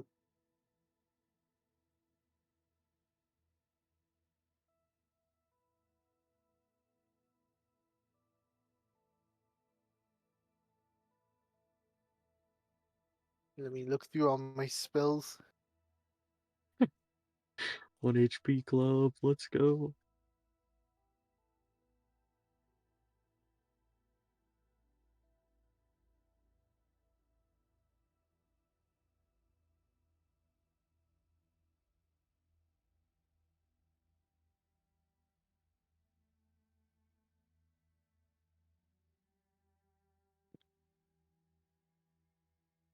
Has anyone tried grabbing it with a mage hand? I can't remember. I don't think anyone's ever. Well, I think people have tried that. I think Ezekiel would be smart enough to know that that wouldn't work. Yeah. That's just Ezekiel's a wise man. He knows. Is it rolling? Is it rolling just because like? Is it rolling on its own, or is it just rolling because of the way that it fell or whatever? This is just gravity. Oh, okay. I am going to cast teleports again. Mhm. But this time put it in like a bowl or somewhere that it's not going to just roll. All right, that's actually gonna work. Fantastic. You're able to do that, and with that, we're gonna cut back to Sia, and Sia, Wait, as you fall. quick Sorry, question. what's up? Since I'm outside of the rift, does that mean that I'm now consuming spell slots? Uh, the rift is still there. The rift, you guys are gonna have to deal with the rift for a while. Well, You yeah, fixed. but I'm not. I'm back. I went through the rift and then I teleported the Oh orb yeah, out of the rift, I got you. and then I Yeah, teleported it again. right. Okay, yeah, you would be consuming spell slots once you exit the rift. Okay, just making sure. Yeah. Sia, Hello? you are in quite a predicament. First of all, you got a bloodworm going fucking apeshit in your body. You're holding you have one spell between you and the dark core about to fall on your face, and you're about to fall backwards into the sea with no land nearby necessarily.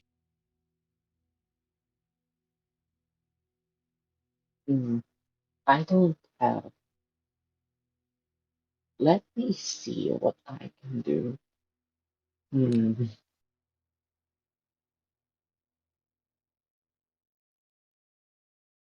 God, you guys are fucking MVP, by the way. This could have gone so poorly.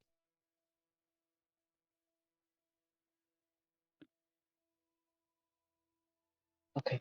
I do have one last spell slot above us. So it was my last fourth level to go Dimension Door out of the rift. And so I'm going to have to use a sixth level spell slot to Dimension Door back into New Mistport. Okay. Yeah, Now, I'll use a sixth level spell slot to I now I have a Dimension question. Door. Okay, what's the question? Is uh is the force wall a concentration? It is a concentration. So if you cast, because while you're in the rift, it's fine. You can get away with that stuff. But if uh, if you're gonna dimension door now, you will lose concentration, I believe, unless I'm Um, misremembering. I don't think casting other spells break concentration. It's casting other concentration spells. Okay, Dimension Door isn't concentration. all right, never mind. You're fine then. Then, as I'm falling down, a door opens up and I instead fall onto the roof of Gordon Ramsay's restaurant. Okay, so you fall on this roof. You feel your back hit it. It's pretty hard. That's gonna. How much is that gonna be? Because you didn't fall that far. You didn't fall far enough to really kill you, but you fell pretty far. Let's see. It's been a while since I've had to roll in this goddamn channel.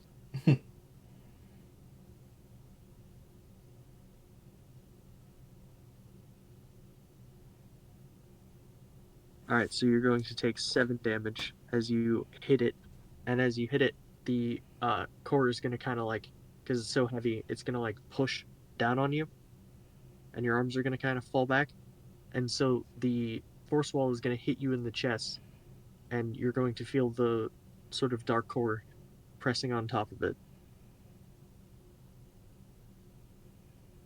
But you're not in the ocean. Earth, now that the ocean, with only first and third level spell slots left.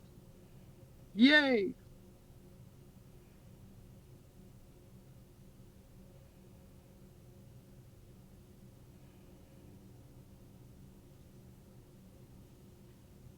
Okay, and I think that will hop back to our boy Apollo on the bridge.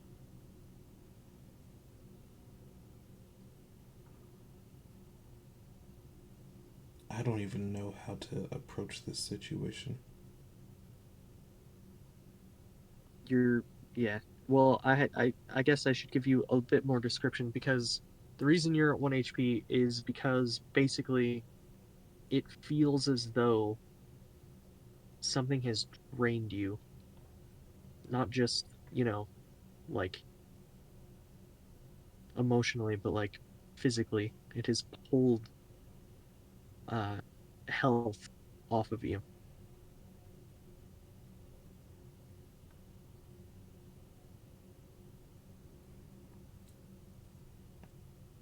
Do I feel particularly drawn to either side of this bridge?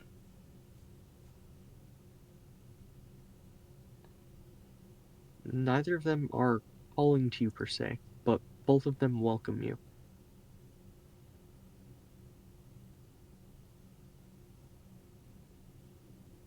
You have each sword kind of at your side, and the Demon Slayer, of course, is in your left hand, and to your left is the sun.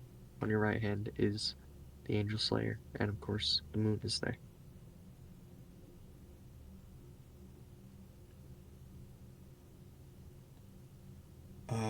Apollo will begin walking towards the sun.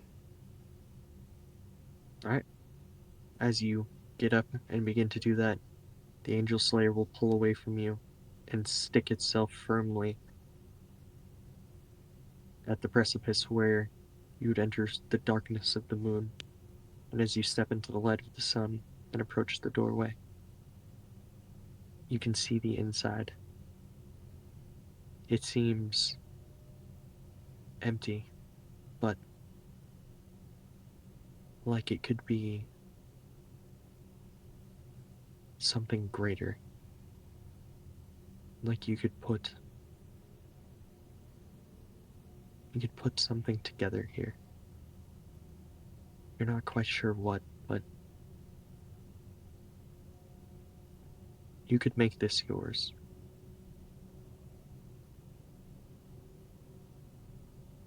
It's not a realm in the traditional sense, but it is its own place. And inside you can see 2 poems seem to be left by someone who was there a long time ago.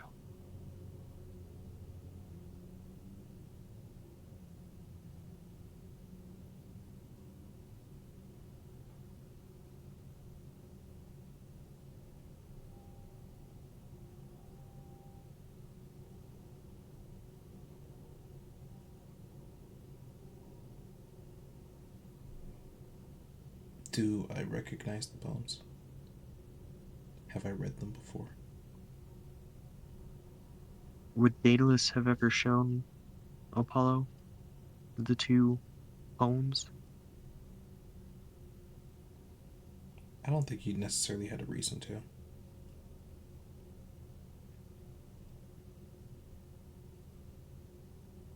Then no.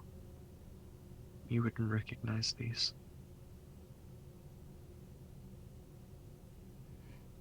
I guess. But I will get them for you.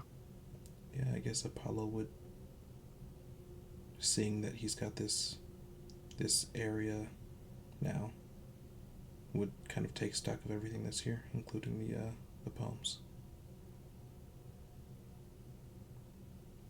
Okay.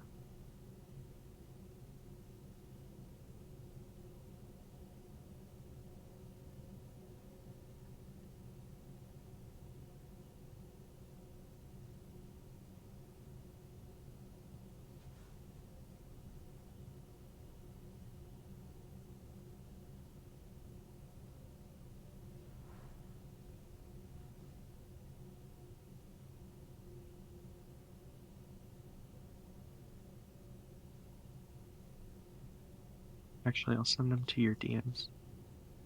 All right.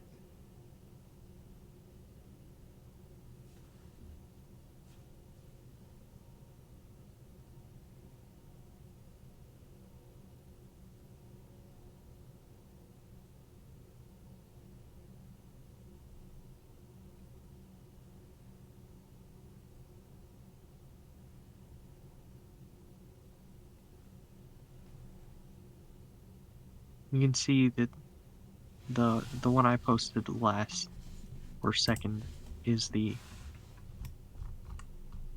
first one that was written. The last one that was written seems to be much newer. Seems as though it was probably written in here.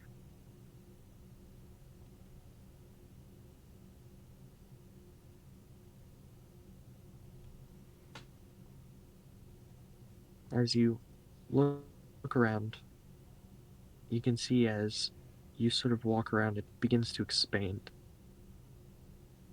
There seems to be room here for quite a few people. You just need to let them in.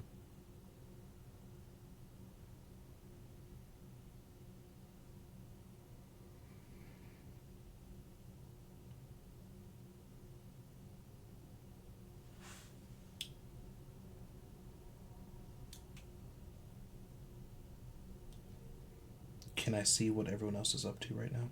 And with that, no, you're just here, as far as you can tell. Okay. Yeah, I think he's just gonna spend some time If here. Okay. I was gonna say, if you step outside and you kind of look around, you can see the planet of Petornia off in the distance.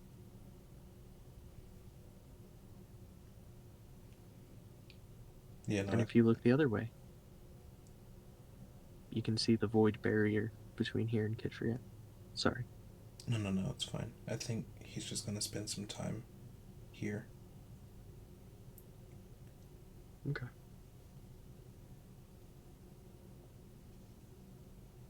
I think there's one more thing I need to give you while you're there. Something you're going to see.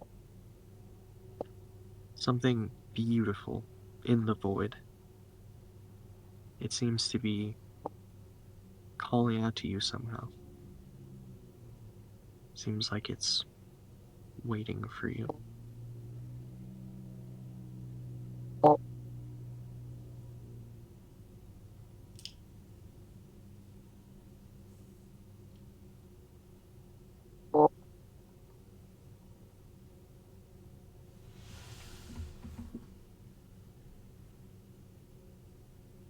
And with that, we're going to move on to Ezekiel.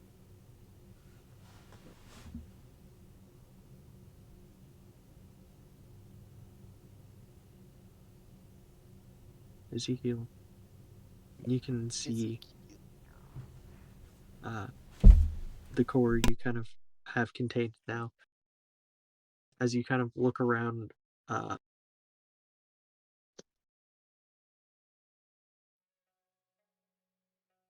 you don't really seem to notice where anyone is in particular.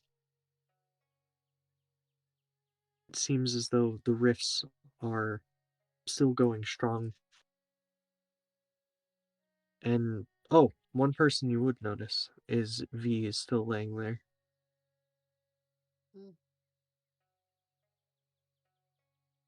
Oh shit! Wait.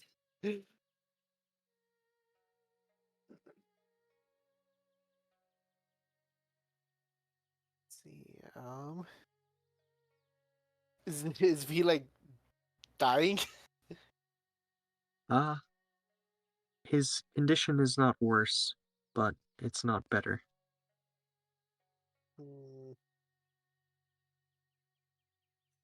Avery, am I conscious by any You're chance? about to be. Sick.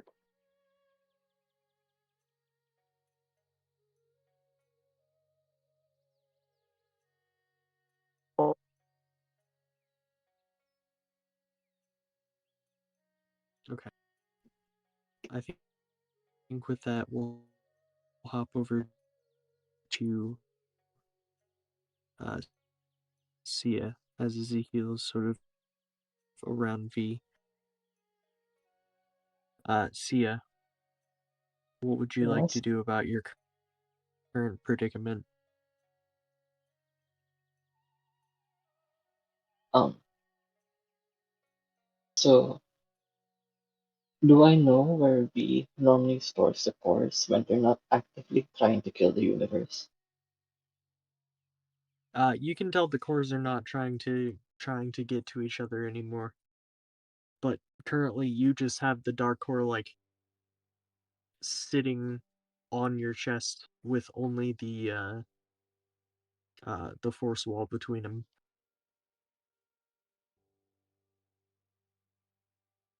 I think Sia was Yeah. asking if he knows where V normally stores them when they're not currently trying to threaten our lives. Yeah, like Okay. I think you would have definitely seen him. He carries them around in a pouch.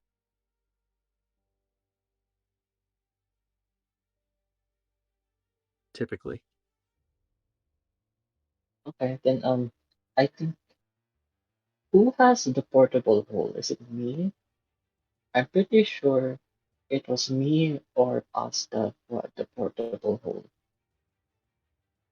I think it was Asta because of the I'm whole cheese plap joke. pretty sure.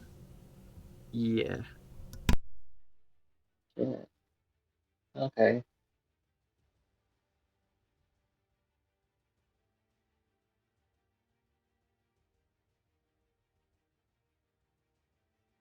don't have anywhere. Okay, I'm gonna just the forest wall. How long does forest wall last? Hold on. I think Mm, it's an hour.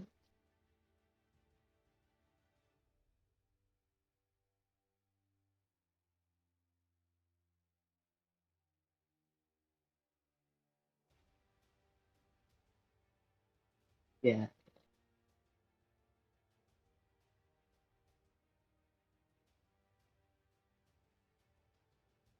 But I can't find.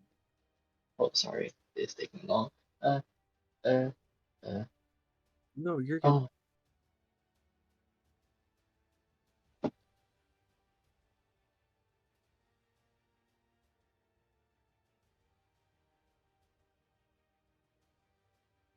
oh, that's 10 minutes. Okay, in 10 minutes, this is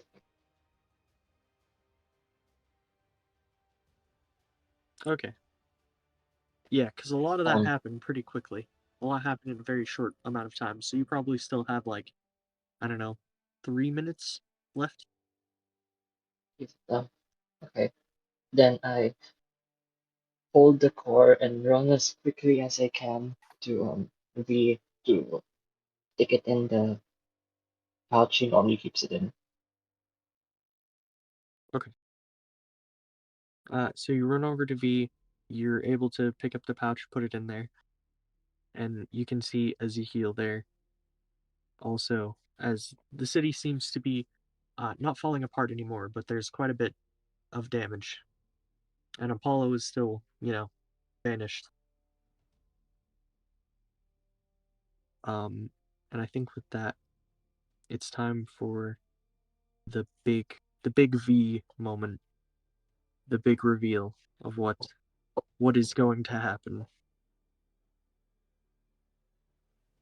I hope you're prepared. V, as you lay on your back, you seem to.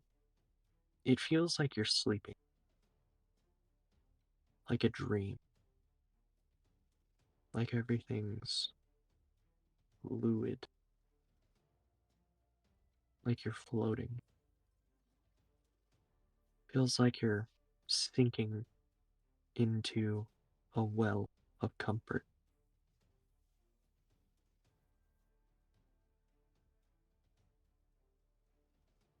A world of kindness, of peace, of contentment. But as you sink deeper, above you, looking forward, you can see one thing, and I'm going to send it to you.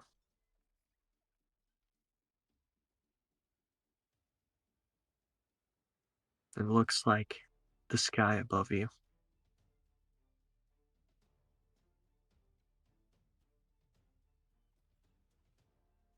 You can see as the threads hang just close enough. You could almost grab them if you wanted to.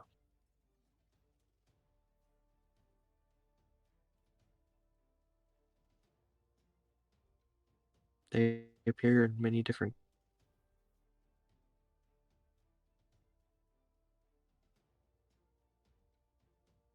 Am I able to move? Yeah, you're able to move in this state that you're in, yeah. It's like to. Oh man, I guess we would pull one of the threads. Alright. I would give you a choice of what thread you pick, but for thematic stuff, I'm gonna pick for you. Okay, I'm sure that won't cause any consequences on down the line. You catch, as you reach around, you catch the crimson thread. And you notice as the other ones seem to flow down with you, it seems to remain static. In fact, it begins to try and pull you out, trying to drag you out of this comfort, out of this peace, drag you into pain. And yet, it doesn't feel like malicious preying on you, hoping, trying to drag you into pain just for the sake of seeing you suffer. It's dragging you there because it knows that's what you truly want. Because it believes in you. It knows you don't want to sink into the calm, peaceful, and quiet despair.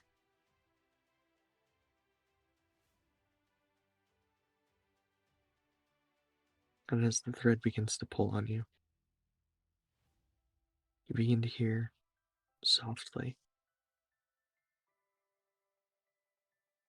the words of an old friend. Oh, okay. Gotta prepare myself for this. Haven't done this voice in a while.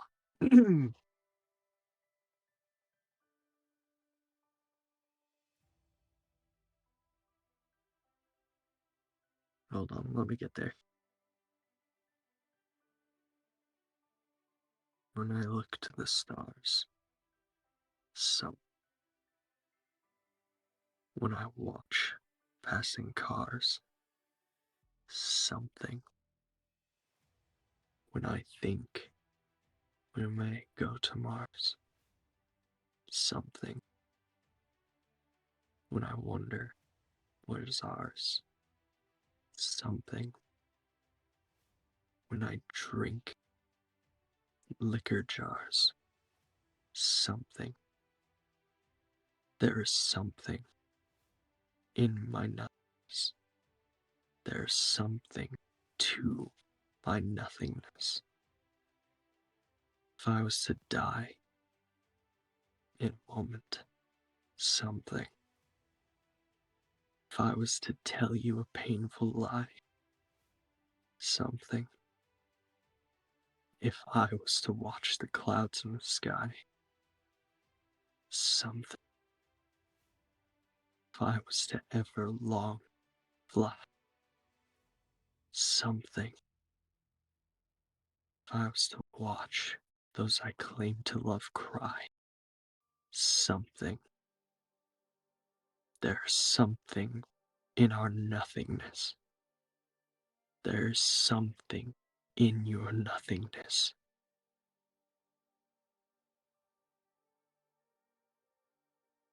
Once there was something, and there will forever be something.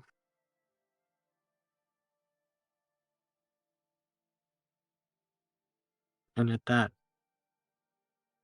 the thread cannot pull you any farther. Seems as though you'll have to crawl the rest of the way yourself.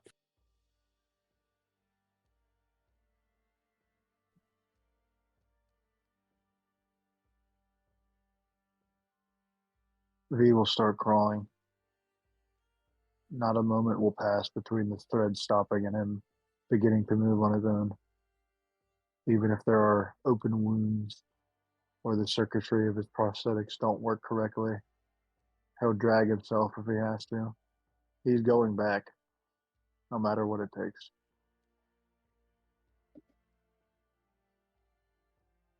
And so you do. Every inch closer, you begin to feel the burns. You begin to sting. Begins to ache. But you continue. And you continue. And as you reach the top, you open your eyes. You feel alive again. You can feel yourself. You can feel your body laying on the hard stone. But your eyes, they do open. But you can only see one thing. You can see the threads and the open night sky. And as he opens his eyes, Ezekiel and Sia, you can see that instead of pupils, all he has is this in his eyes.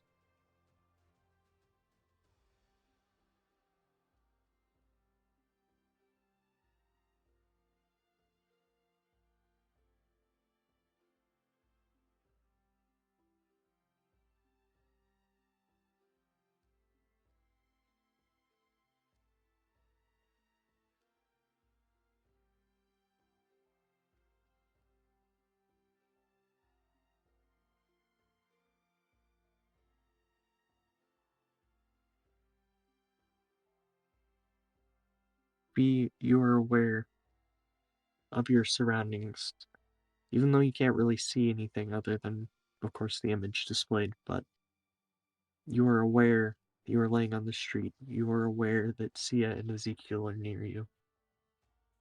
As much as your body is just in agony, feels as though you could speak with much difficulty, but you can.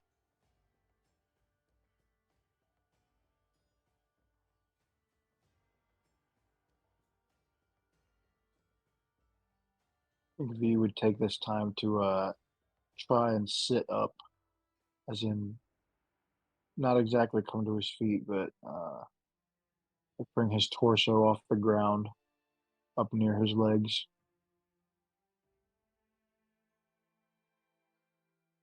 You're able to do so, though, again, every movement is awful. And of course, Sia and Ezekiel, you can see this.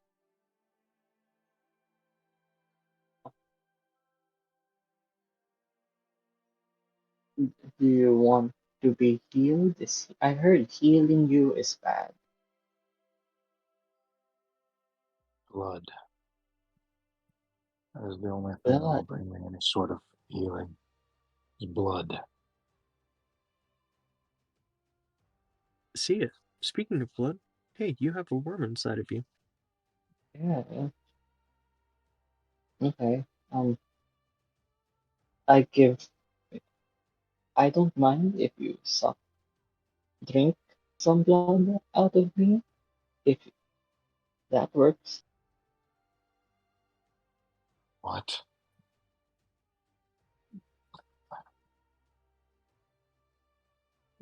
No. No. There is Why not? an easier way. That tower should still have some left in it. I left some synthetic blood there.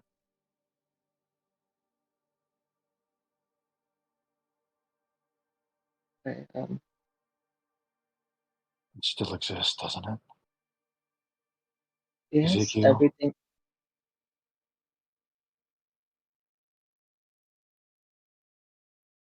I think Dusk, sort of recovered a bit, is going to see this, and she is going to teleport to the tower, grab the blood, and teleport back.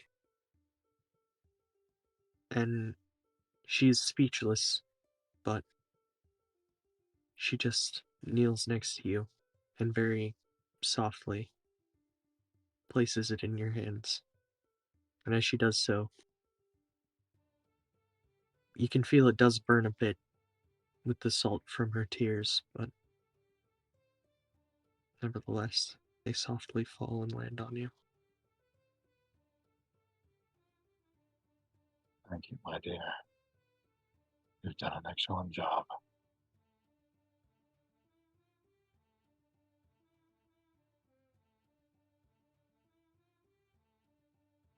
Hey, I'm drinking that shit. Yeah. I'm drinking that shit. Go ahead and restore 15 HP. We're at a total of 16. Baller.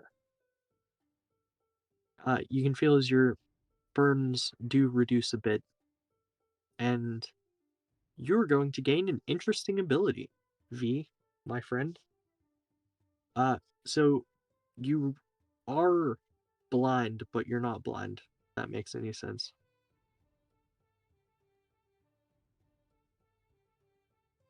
So, Uh-huh.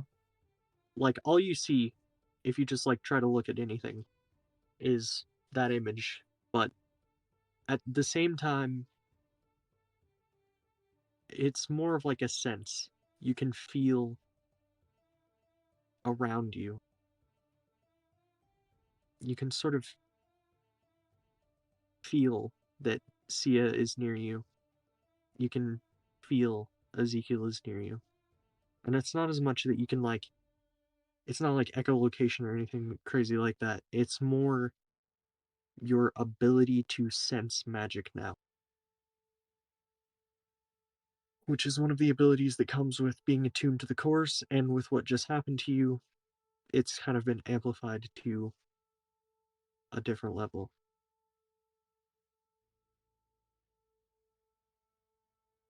Don't worry, Sia. We're done with the crazy stuff anyway. I You see. guys succeeded. You See successfully, you all. Bye bye. yeah, bye. Yeah, you guys successfully, avoided the calamity. So good job. But yeah, so V, you can. I mean, I guess what I'm trying to say is mechanically, you don't have to worry about being blind. But like when I describe things to you, I'm going to have to describe them more in uh, the magic around them. Gotcha. So I'm seeing like the residual mana of objects instead of actual Right. stuff. I gotcha. Yeah.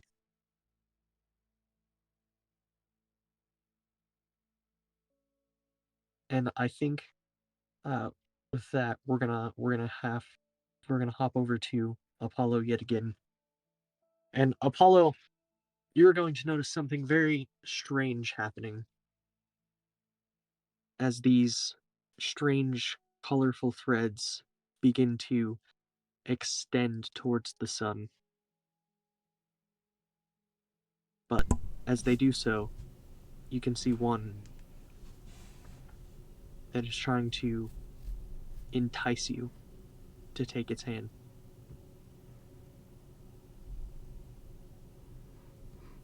I'll go along with it. I'll grab the thread. All right. As you grab the thread, it very quickly begins to drag you, and as it drags you, everything fades sort of out of where you were, and it fades into uh, where you were standing before.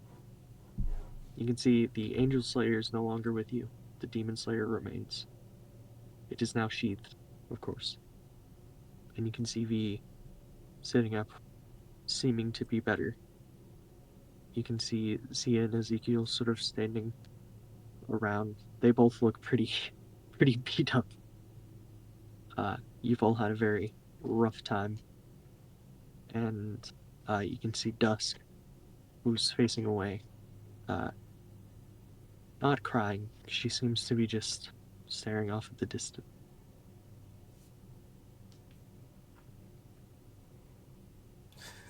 Guys, it looks like we really pulled through by the skin of our. Oh my god. V, are you okay?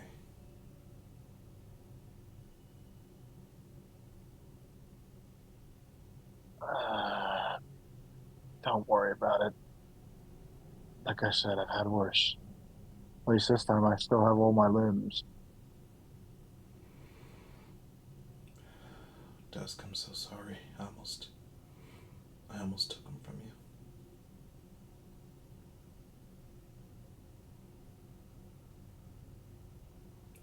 I owe all of you an apology.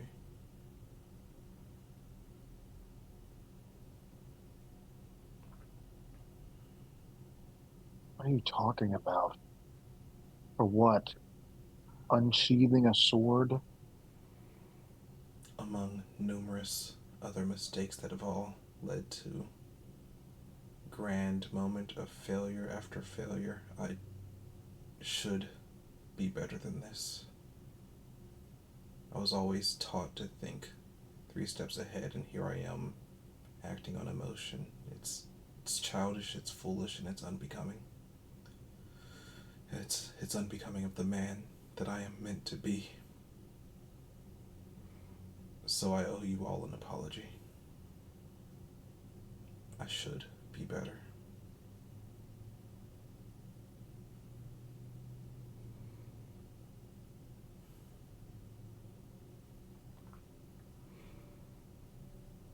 V, I'm glad that you're recovering. I'll make sure not to make that mistake again.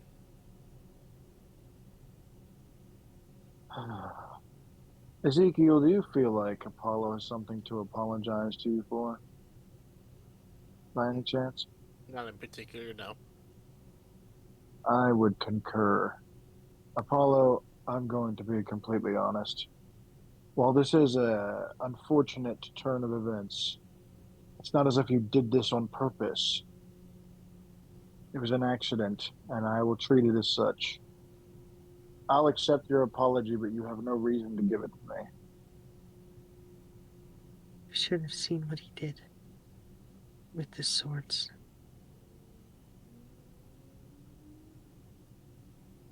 What?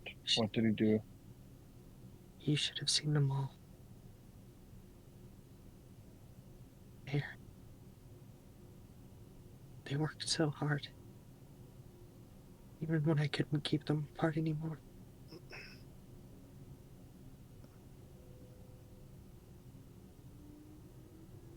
Cut the thread. They're not trying to get together anymore.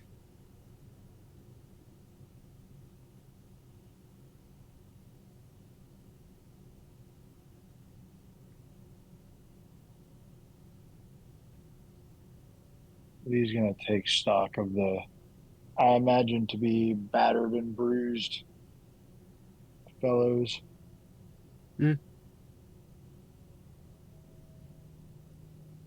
V, in your current state, you have an insight that I don't think anybody else has in the entire lore of Petornia right now.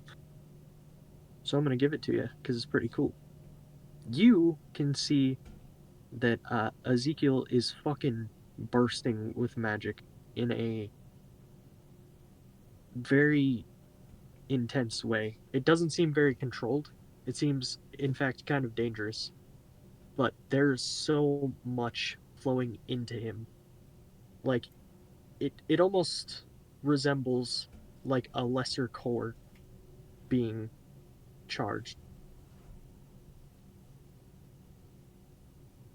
Oh,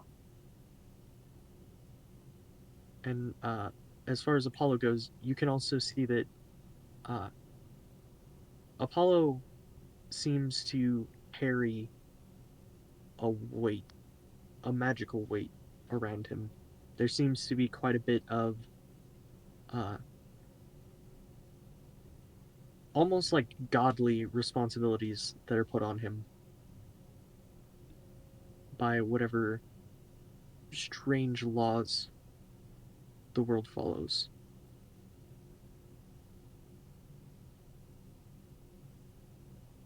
the two of you, you have worked quite hard. Easy enough to tell that.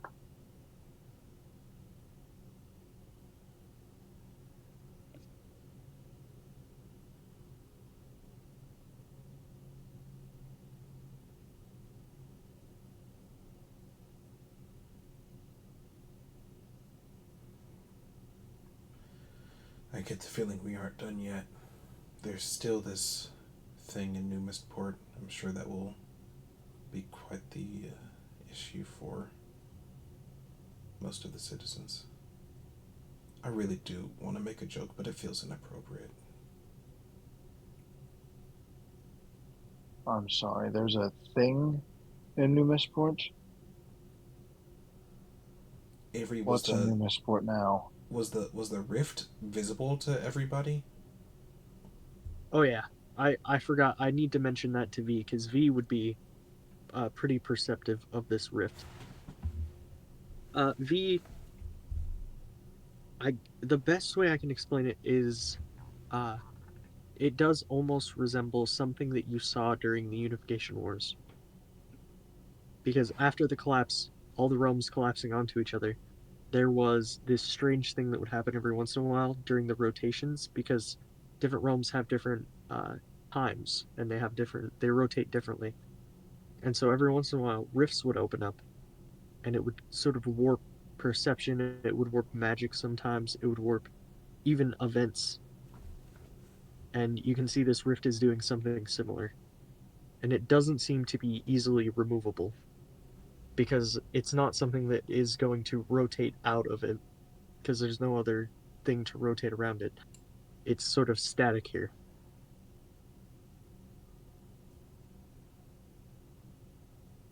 Oh,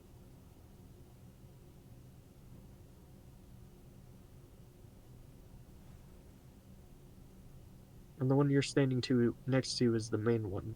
It's the big one. And all of the others are lesser.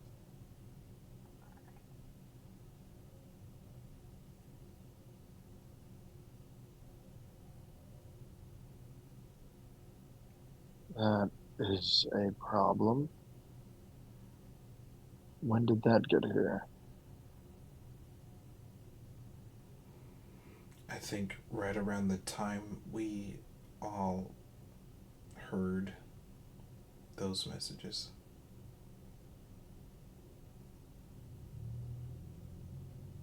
So, Avery, you said I can see the strings, right? Oh yeah. A red string is like, oh, what? What happens if I pull a string? Am I still able to actually pull them, or can I just see them? Like, are You they can static in place, or are they all over no, the place? that's the thing, right? Is they're flowing. They seem to be very active. And it seems like they've been there the whole time. You just were never able to see them before. You can see pretty much all of them are flowing into the sun right now. They're still like they're so long that by the time they get there, it will be like years in the future. But you can see one of them is holding out, and that's the crimson one you pulled on earlier. It doesn't seem to be flowing into the sun. It seems to be waiting around, almost wrapping itself around the world and observing it. So it's actually within reach. You could actually pull on it and connect with it if you wanted to. I'd like to do that. I'm not sure exactly what this red thread is all about, but I would like to do that just Okay. out of curiosity. As you do that, you guys are all gonna see his V's sort of body. Uh, I guess looks almost ghostly. It almost appears phantom-like. And V, as you pull on it, uh, you're simply going to feel as though you're just in an empty space. But as your hand holds onto it, you can feel warmth.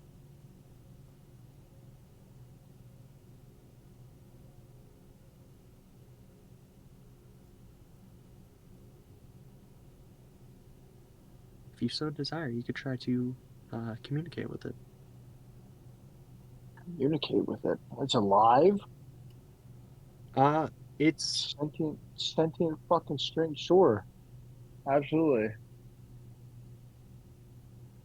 alive is a strong word. We would like try to sense something through it. I guess I don't know if he It's would naturally familiar. be like say like, "Hey." I don't know if he'd Yeah, say something like that, but it feels familiar. Like it feels like it's an energy you recognize. And as you try to communicate with it, it will respond. Hello, old friend. I've been waiting for you. Although, do I recognize this voice? yes, you do.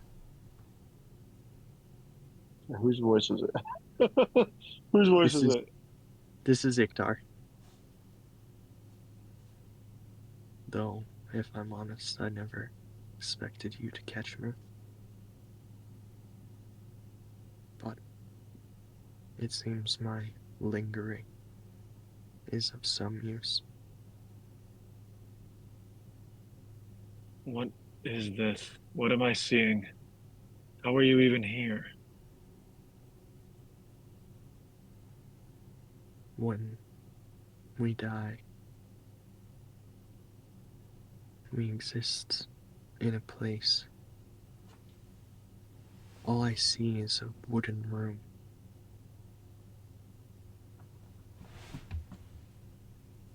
Doesn't seem like boards. It looks like someone carved it from the inside. There's a record player, and it plays a song on loop over and over again.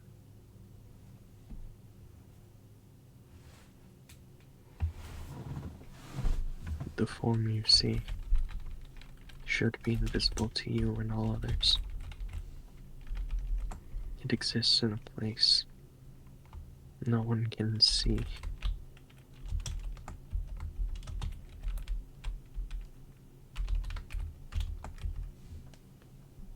I suppose it's a waiting room.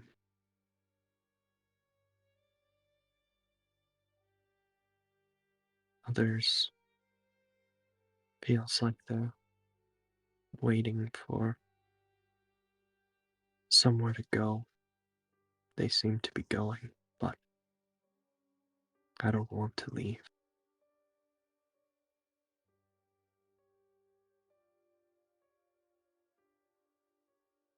And now that you can see me, I know it was the right decision.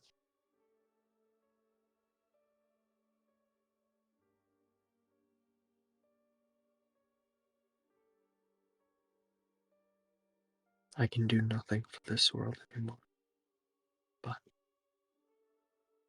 at least I have you to talk to.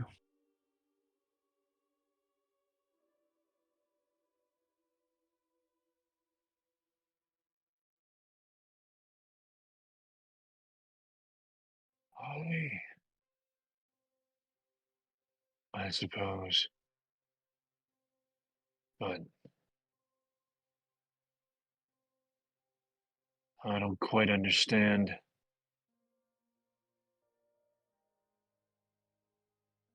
Did I walk to a place that doesn't exist? It is real, but it is only real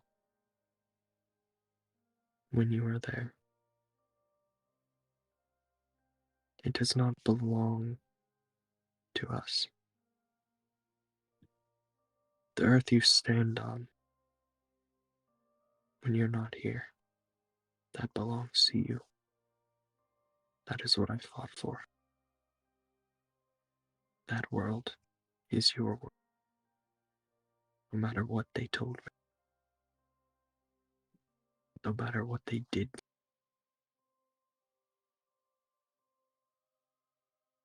This world is no man's world.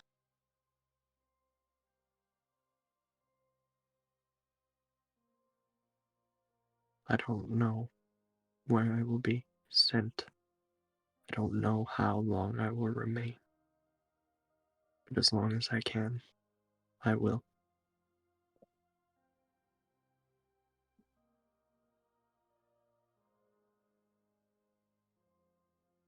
An invisible thread.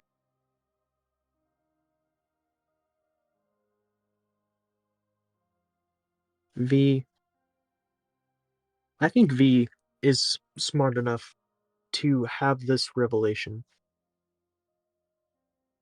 Because I think V has learned enough information, and this is a big reveal. This is a big Petornia reveal. This is big lore. But I'm telling V this in this is something V will understand and know. V, the web of fate is both a physical thing and a manifestation. It is a concept as well.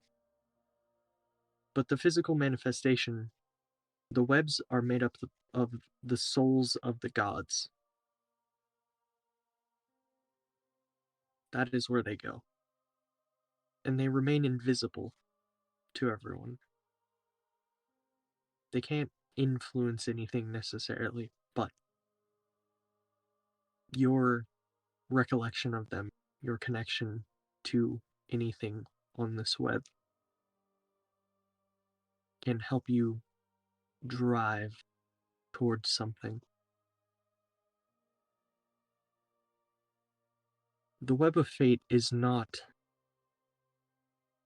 static lines. They move, they change, they shift. There are through lines. There are some that choose to continue from one to another, A to B. There are others, like the crimson thread, that choose to weave around you, weave with you.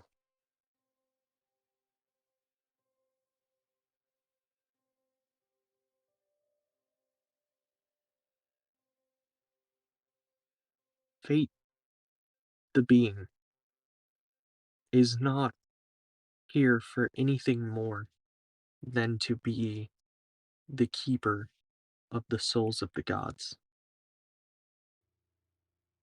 That is what he does. And it would be reasonable to assume, or privy to draw the connection, that that is why Kishta killed so many gods, was to add more threads to the web.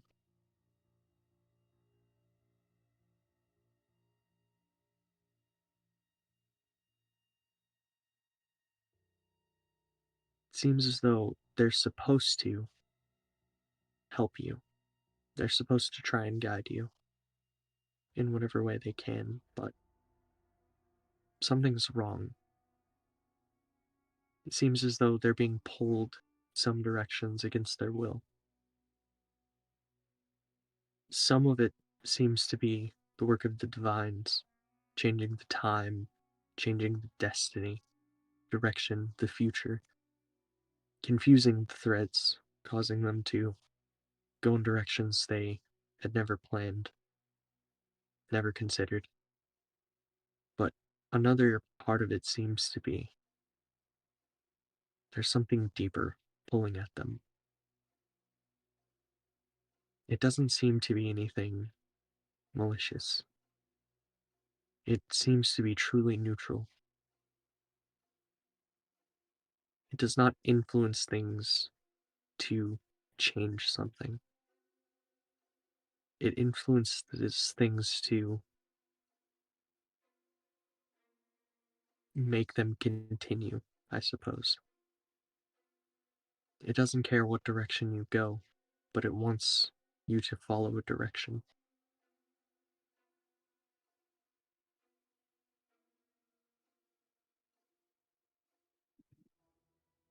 And I think with this revelation, the Crimson Thread will speak to you.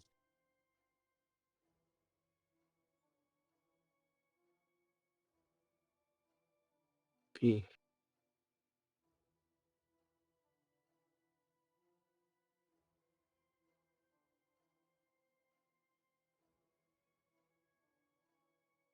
I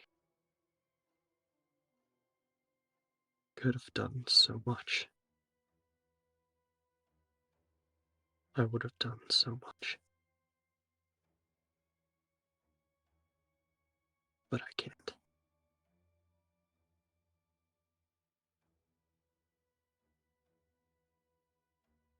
But it's not some defect. It is the course. It is cause. Actions have consequences.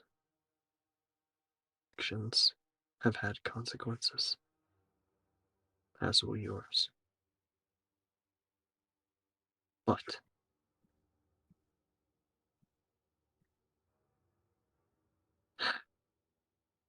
I tried so hard to pull this world together.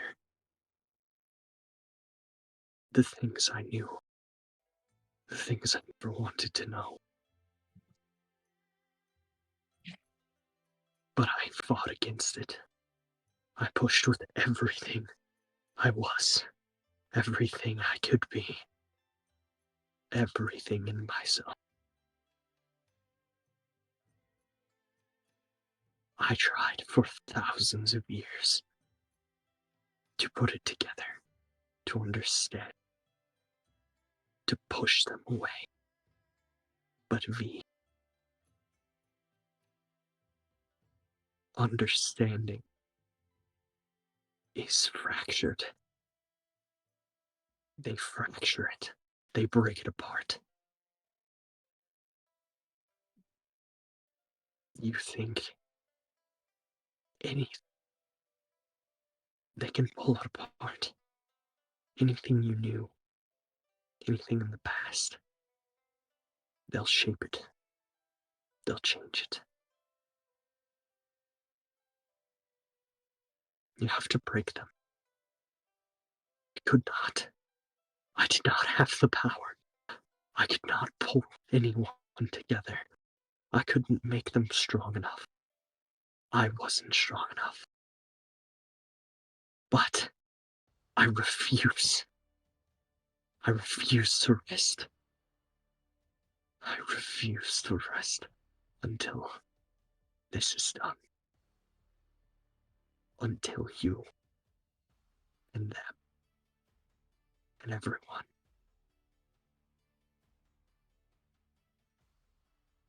correct it. See the path.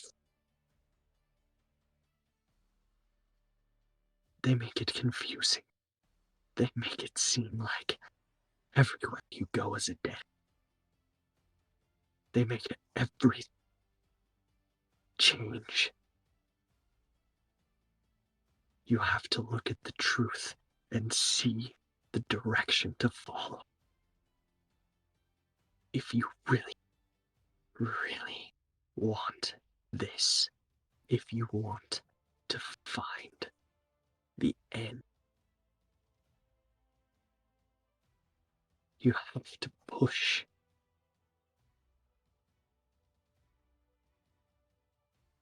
Duel and I,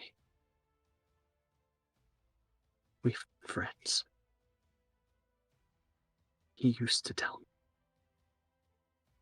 every time after the reset, he would explain everything he knew. This time, this go around, the 8, he and I decided, though Tide objected, we decided our sacrifice. It would be enough. It would be enough to boost you.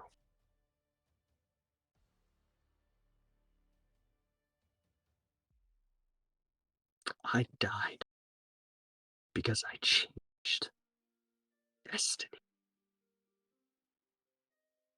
Duel died because he changed time. Not the being, but the flow of it. You are no longer chained and being dragged in a direction. Remember that.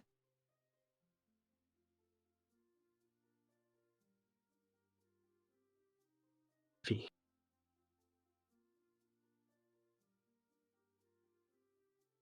There's not much I can give you anymore.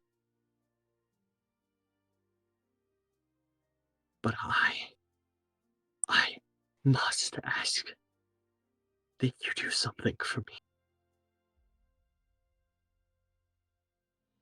I need you to share as much as you can understand. I need you to work together. Put it together. Think about it. If you can make sense of the web, if you can make sense of it, I have no power over you. Please. Please do it. I cannot rest until you do. Whatever you decide is best. Kill them. Chain them.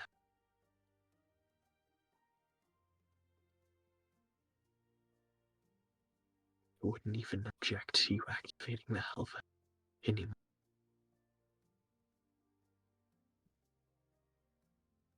V. For me.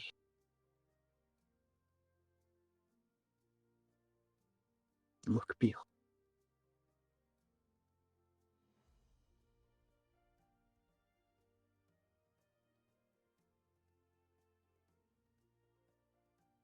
Tell Apollo I appreciate the offer, but I'm not ready yet.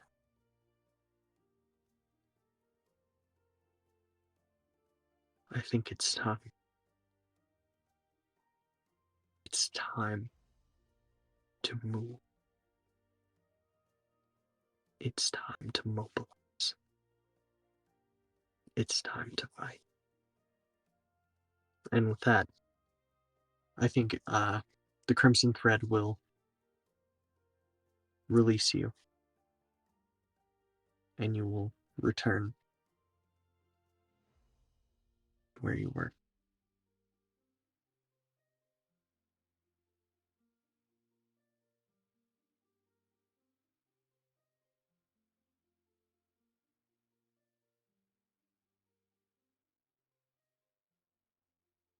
I don't understand. I don't understand a thing. But if it's you asking, I'll do it. No matter what it is or what it takes. It shall be done.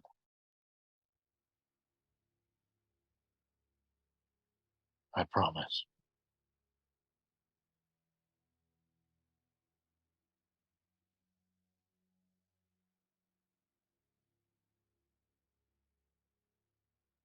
I think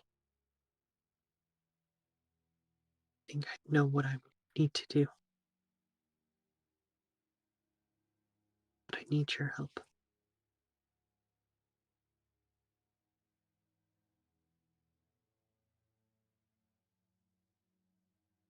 She's What is gonna it? kneel down and look up at V. Even though you can't see her, you can feel the burn of passion and kindness.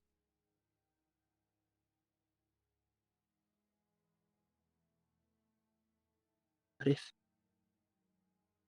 you can make me a Kishta,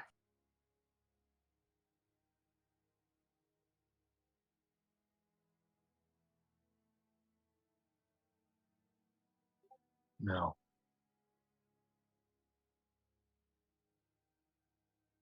I won't. V, it would give us a chance.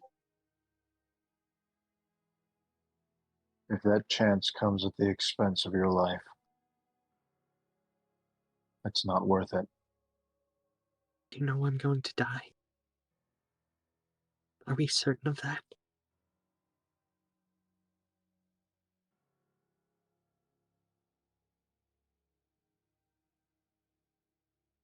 Dusk. They just said to me, we have to make our own path. So no, it's not certain. Nothing is certain. But the one thing I know for sure is that no matter what, the chances we have, the things we've done, everything that everyone suffered through the first time, I won't let it happen again. Not to any of them and not to you. We'll make our own way.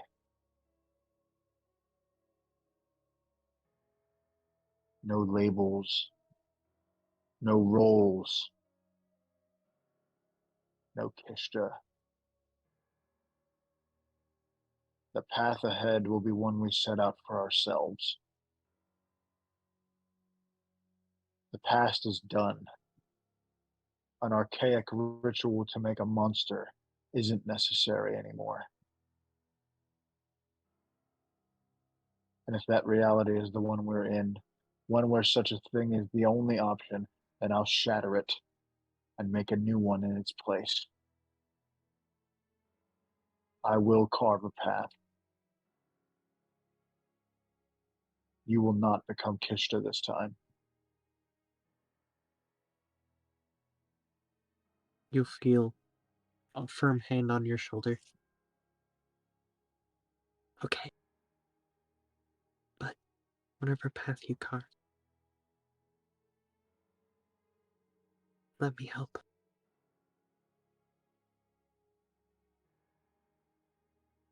If that's what you want.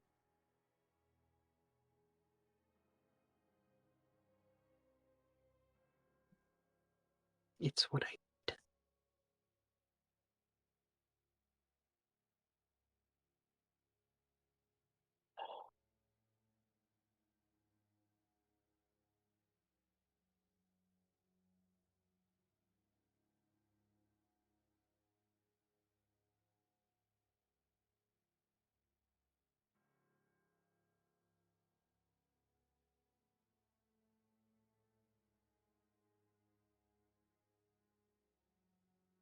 Apollo, you're going to see a fairly large crowd of people approaching. Is this back in New Missport? Yes. This whole thing is in New Missport, by the way. You've all kind of been here. And Apollo, as this group approaches, you can see these are all, like, pretty much every level of the Society of New Missport is approaching. From the higher classes to the lowest class. Even the homeless. They're all sort of approaching, and one man is going to stand in front of all of them. Seems to be one of the patrolling officers of New Missport, and he's going to look you dead in the eye and say, Apollo Archimedes.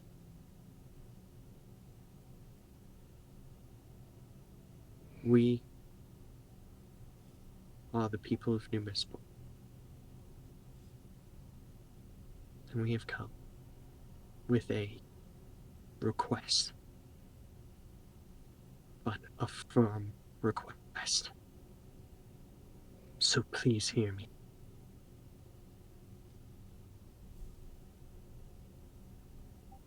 By all means.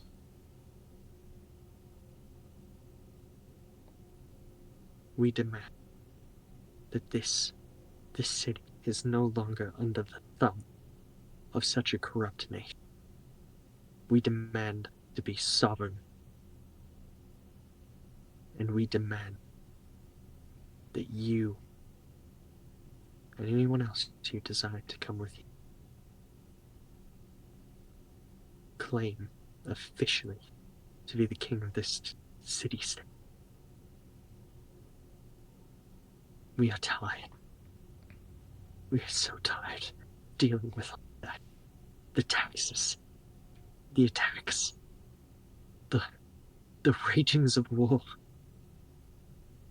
We're the only city that has a fair trade deal with the orcs. We don't get raided, but they treat us like we do.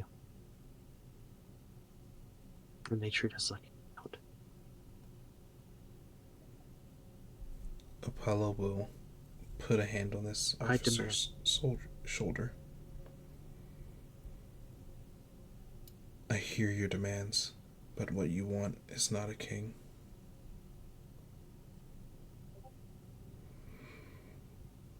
What you want is a fair and honest democracy. An elected official, or multiple with checks and balances. Otherwise, you end up right back where you started.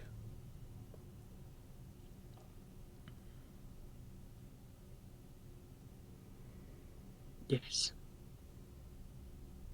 That is why we have all brought these you're going to see as people start to pull out of their pockets, this crowd that is basically the entire city begin to pull out these homemade, basically ballots.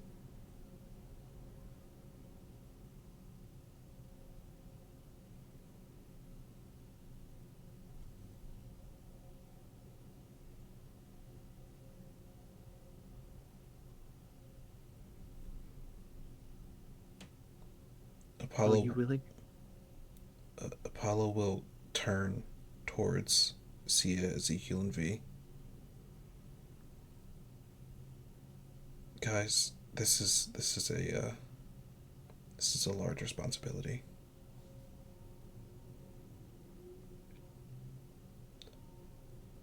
I know that I've got you guys in enough crap already. I just don't think that I can do this alone.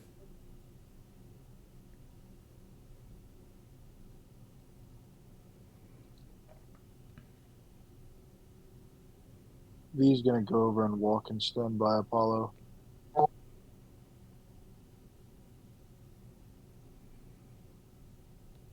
Well, I did promise your father that I'd keep you company, so that's not going to stop.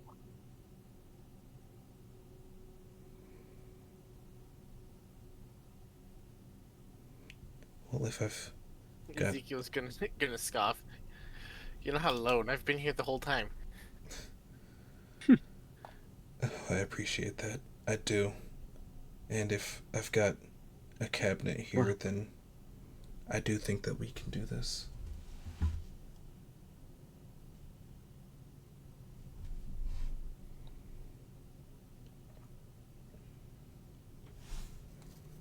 I don't speak for the people, but I know I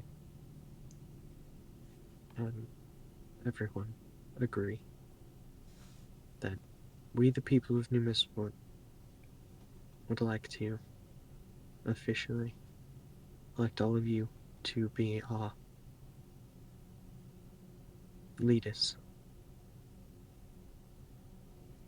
We don't have labels to call you yet, but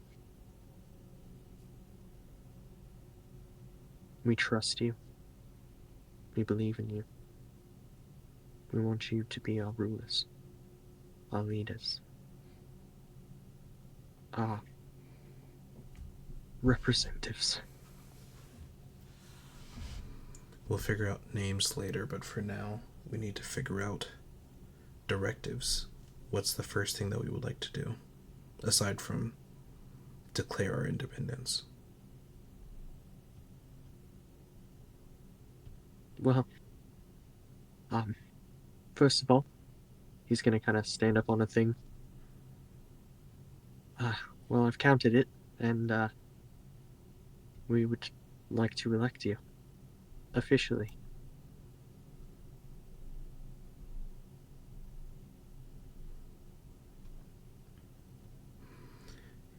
It would be my honor.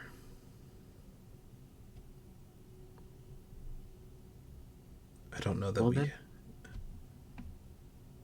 I don't know that we have all of the necessary pieces in place here, but the city can grow to be independent. Of course. We'll have to hold some more votes on things, I would imagine, but that's up to you. He'll step down, and everyone's just gonna start to kind of cheer.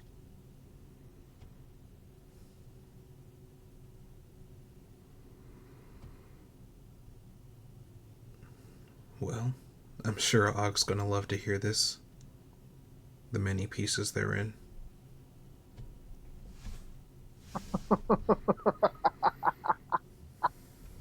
What's one more war in Og?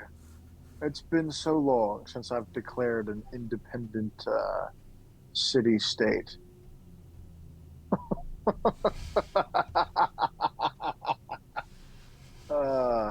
It's going to be a good time, I promise you that. you can feel a bit of a almost rush, I would imagine. It's not quite it's not even close to how bad the unification wars were, but you can tell this is going to be one hell of a thing. There's a lot going on, but I guess the best way I can put it is generally it doesn't seem like something terrible.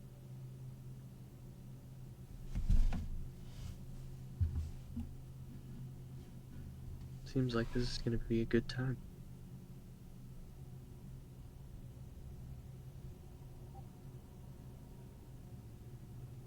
After all, what's one more war in Og? Another to the pile, I suppose.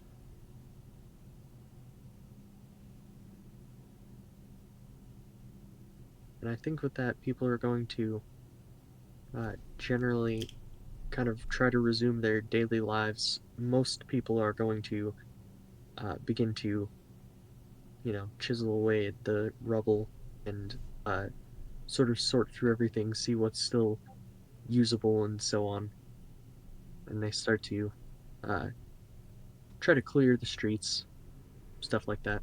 Prepare for like rebuilding eventually. Hey, Ezekiel and V, I have a question.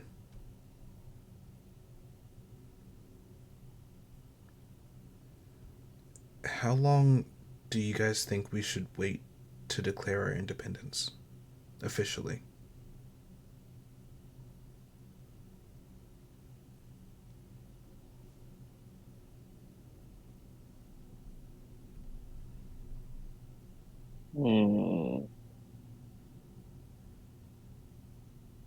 Well, I suppose it depends on the current state of Og's military. As you might imagine, a state trying to be sovereign in the middle of a large tax-based economy will not go over well. If Well, their military isn't ready right now, you could declare your independence right away, let everyone get used to the idea of being free, and then when the military comes to attack, use your resources to destroy them all. But if they're strong right now, it might be wise to build up some more resources first. well, that's my thought exactly. They're currently spread thin and infighting. So I was wondering just how many people. No, no, never mind. It's tomorrow. Maybe tomorrow. I'm still very, very hurt, and V, I imagine the same for you. It takes a little more than a stray arrow to put me down right now. Uh, don't worry, I just need to breathe a little bit. All part of the process.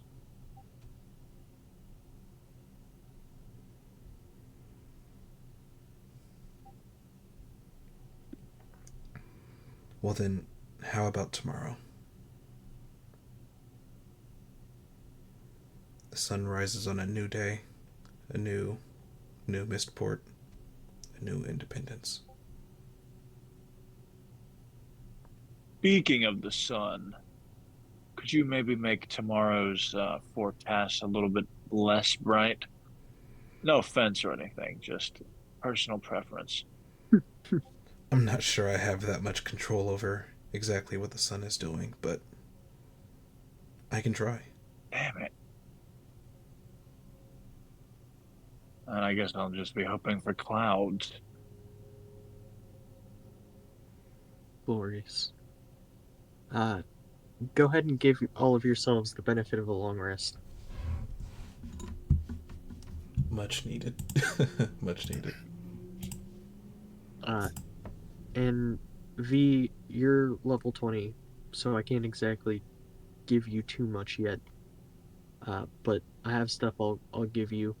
But as Level far 22. Level 22. are you level 22 currently? I should be, yeah. Okay. What level are you guys? 13, right? 13. Yeah. All right. bump that up to 15, and V go up to 24. Holy cow. What the fuck? Jesus. Okay. Alright. Wait, what level are we at? 15. Eli, yeah, you're level 15. 15. Just making sure I heard you right. God. That's V's first level up in 6 months. Let's go. We did it. We did it. All it took was making me almost die in real life. Oh my goodness. The Can't wait amount to of forget about that and not update my character sheet because there's no way I'm pulling out my computer right now. reasonable. Not doing that. But, yeah, so basically you guys all get, your rest for the night. However, you get your rest for the night. You get a long rest, you level up. And with that, I think I'm gonna call this session for the night. Alright. Bro, Heck yeah. bro, I'm talking on the phone. I'm sorry. Bro. Hold on, let me fix your levels. Hold up, because you're screaming, you're peeking. Yo, hold on a second. Hold on. Golly, you're peeking the stream. Tell me, I'm sorry. Tell me that doesn't go hard though. President Apollo. My goodness. President Apollo. Stream doesn't get Apollo to hear. Archimedes. Tell me that doesn't go hard. Tell me that in live. Tell me President Apollo Archimedes doesn't go hard. I like how the random townsfolk are like, yeah, we want these guys along with you too. Like they know who I am or something. Just some random hobo. I mean, to be fair, they did see you, like, in the rift. This happened in the middle of town. Like, it was kind of on display. I didn't do anything. I just yanked on a thread. I mean, yeah. I just followed a thread. All Bro, they know is you got fucking fried. You got fried, don't- and then you stood up. You I got don't think baked anybody like a that's calling potato. knows how hype I am right now. These guys saw you get, like, baked like a fucking potato, and then you just got back up. They're like, fuck yeah, love this guy. My phone B20. I just The saw cabinet some advisor. idiot with power of the sun and walk it off. Bro is Bro. literally just gonna walk it off. V's literally Bro. just gonna walk it off at this point. What? Fuck it. Oh yeah. And now V has cool ass eyes whenever you look at him. Now I have the fucking string eyes.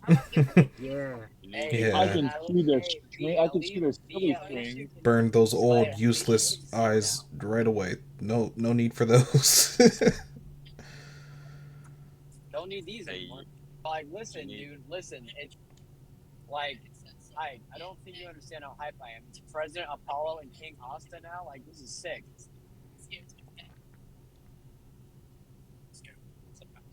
I'm so excited for you.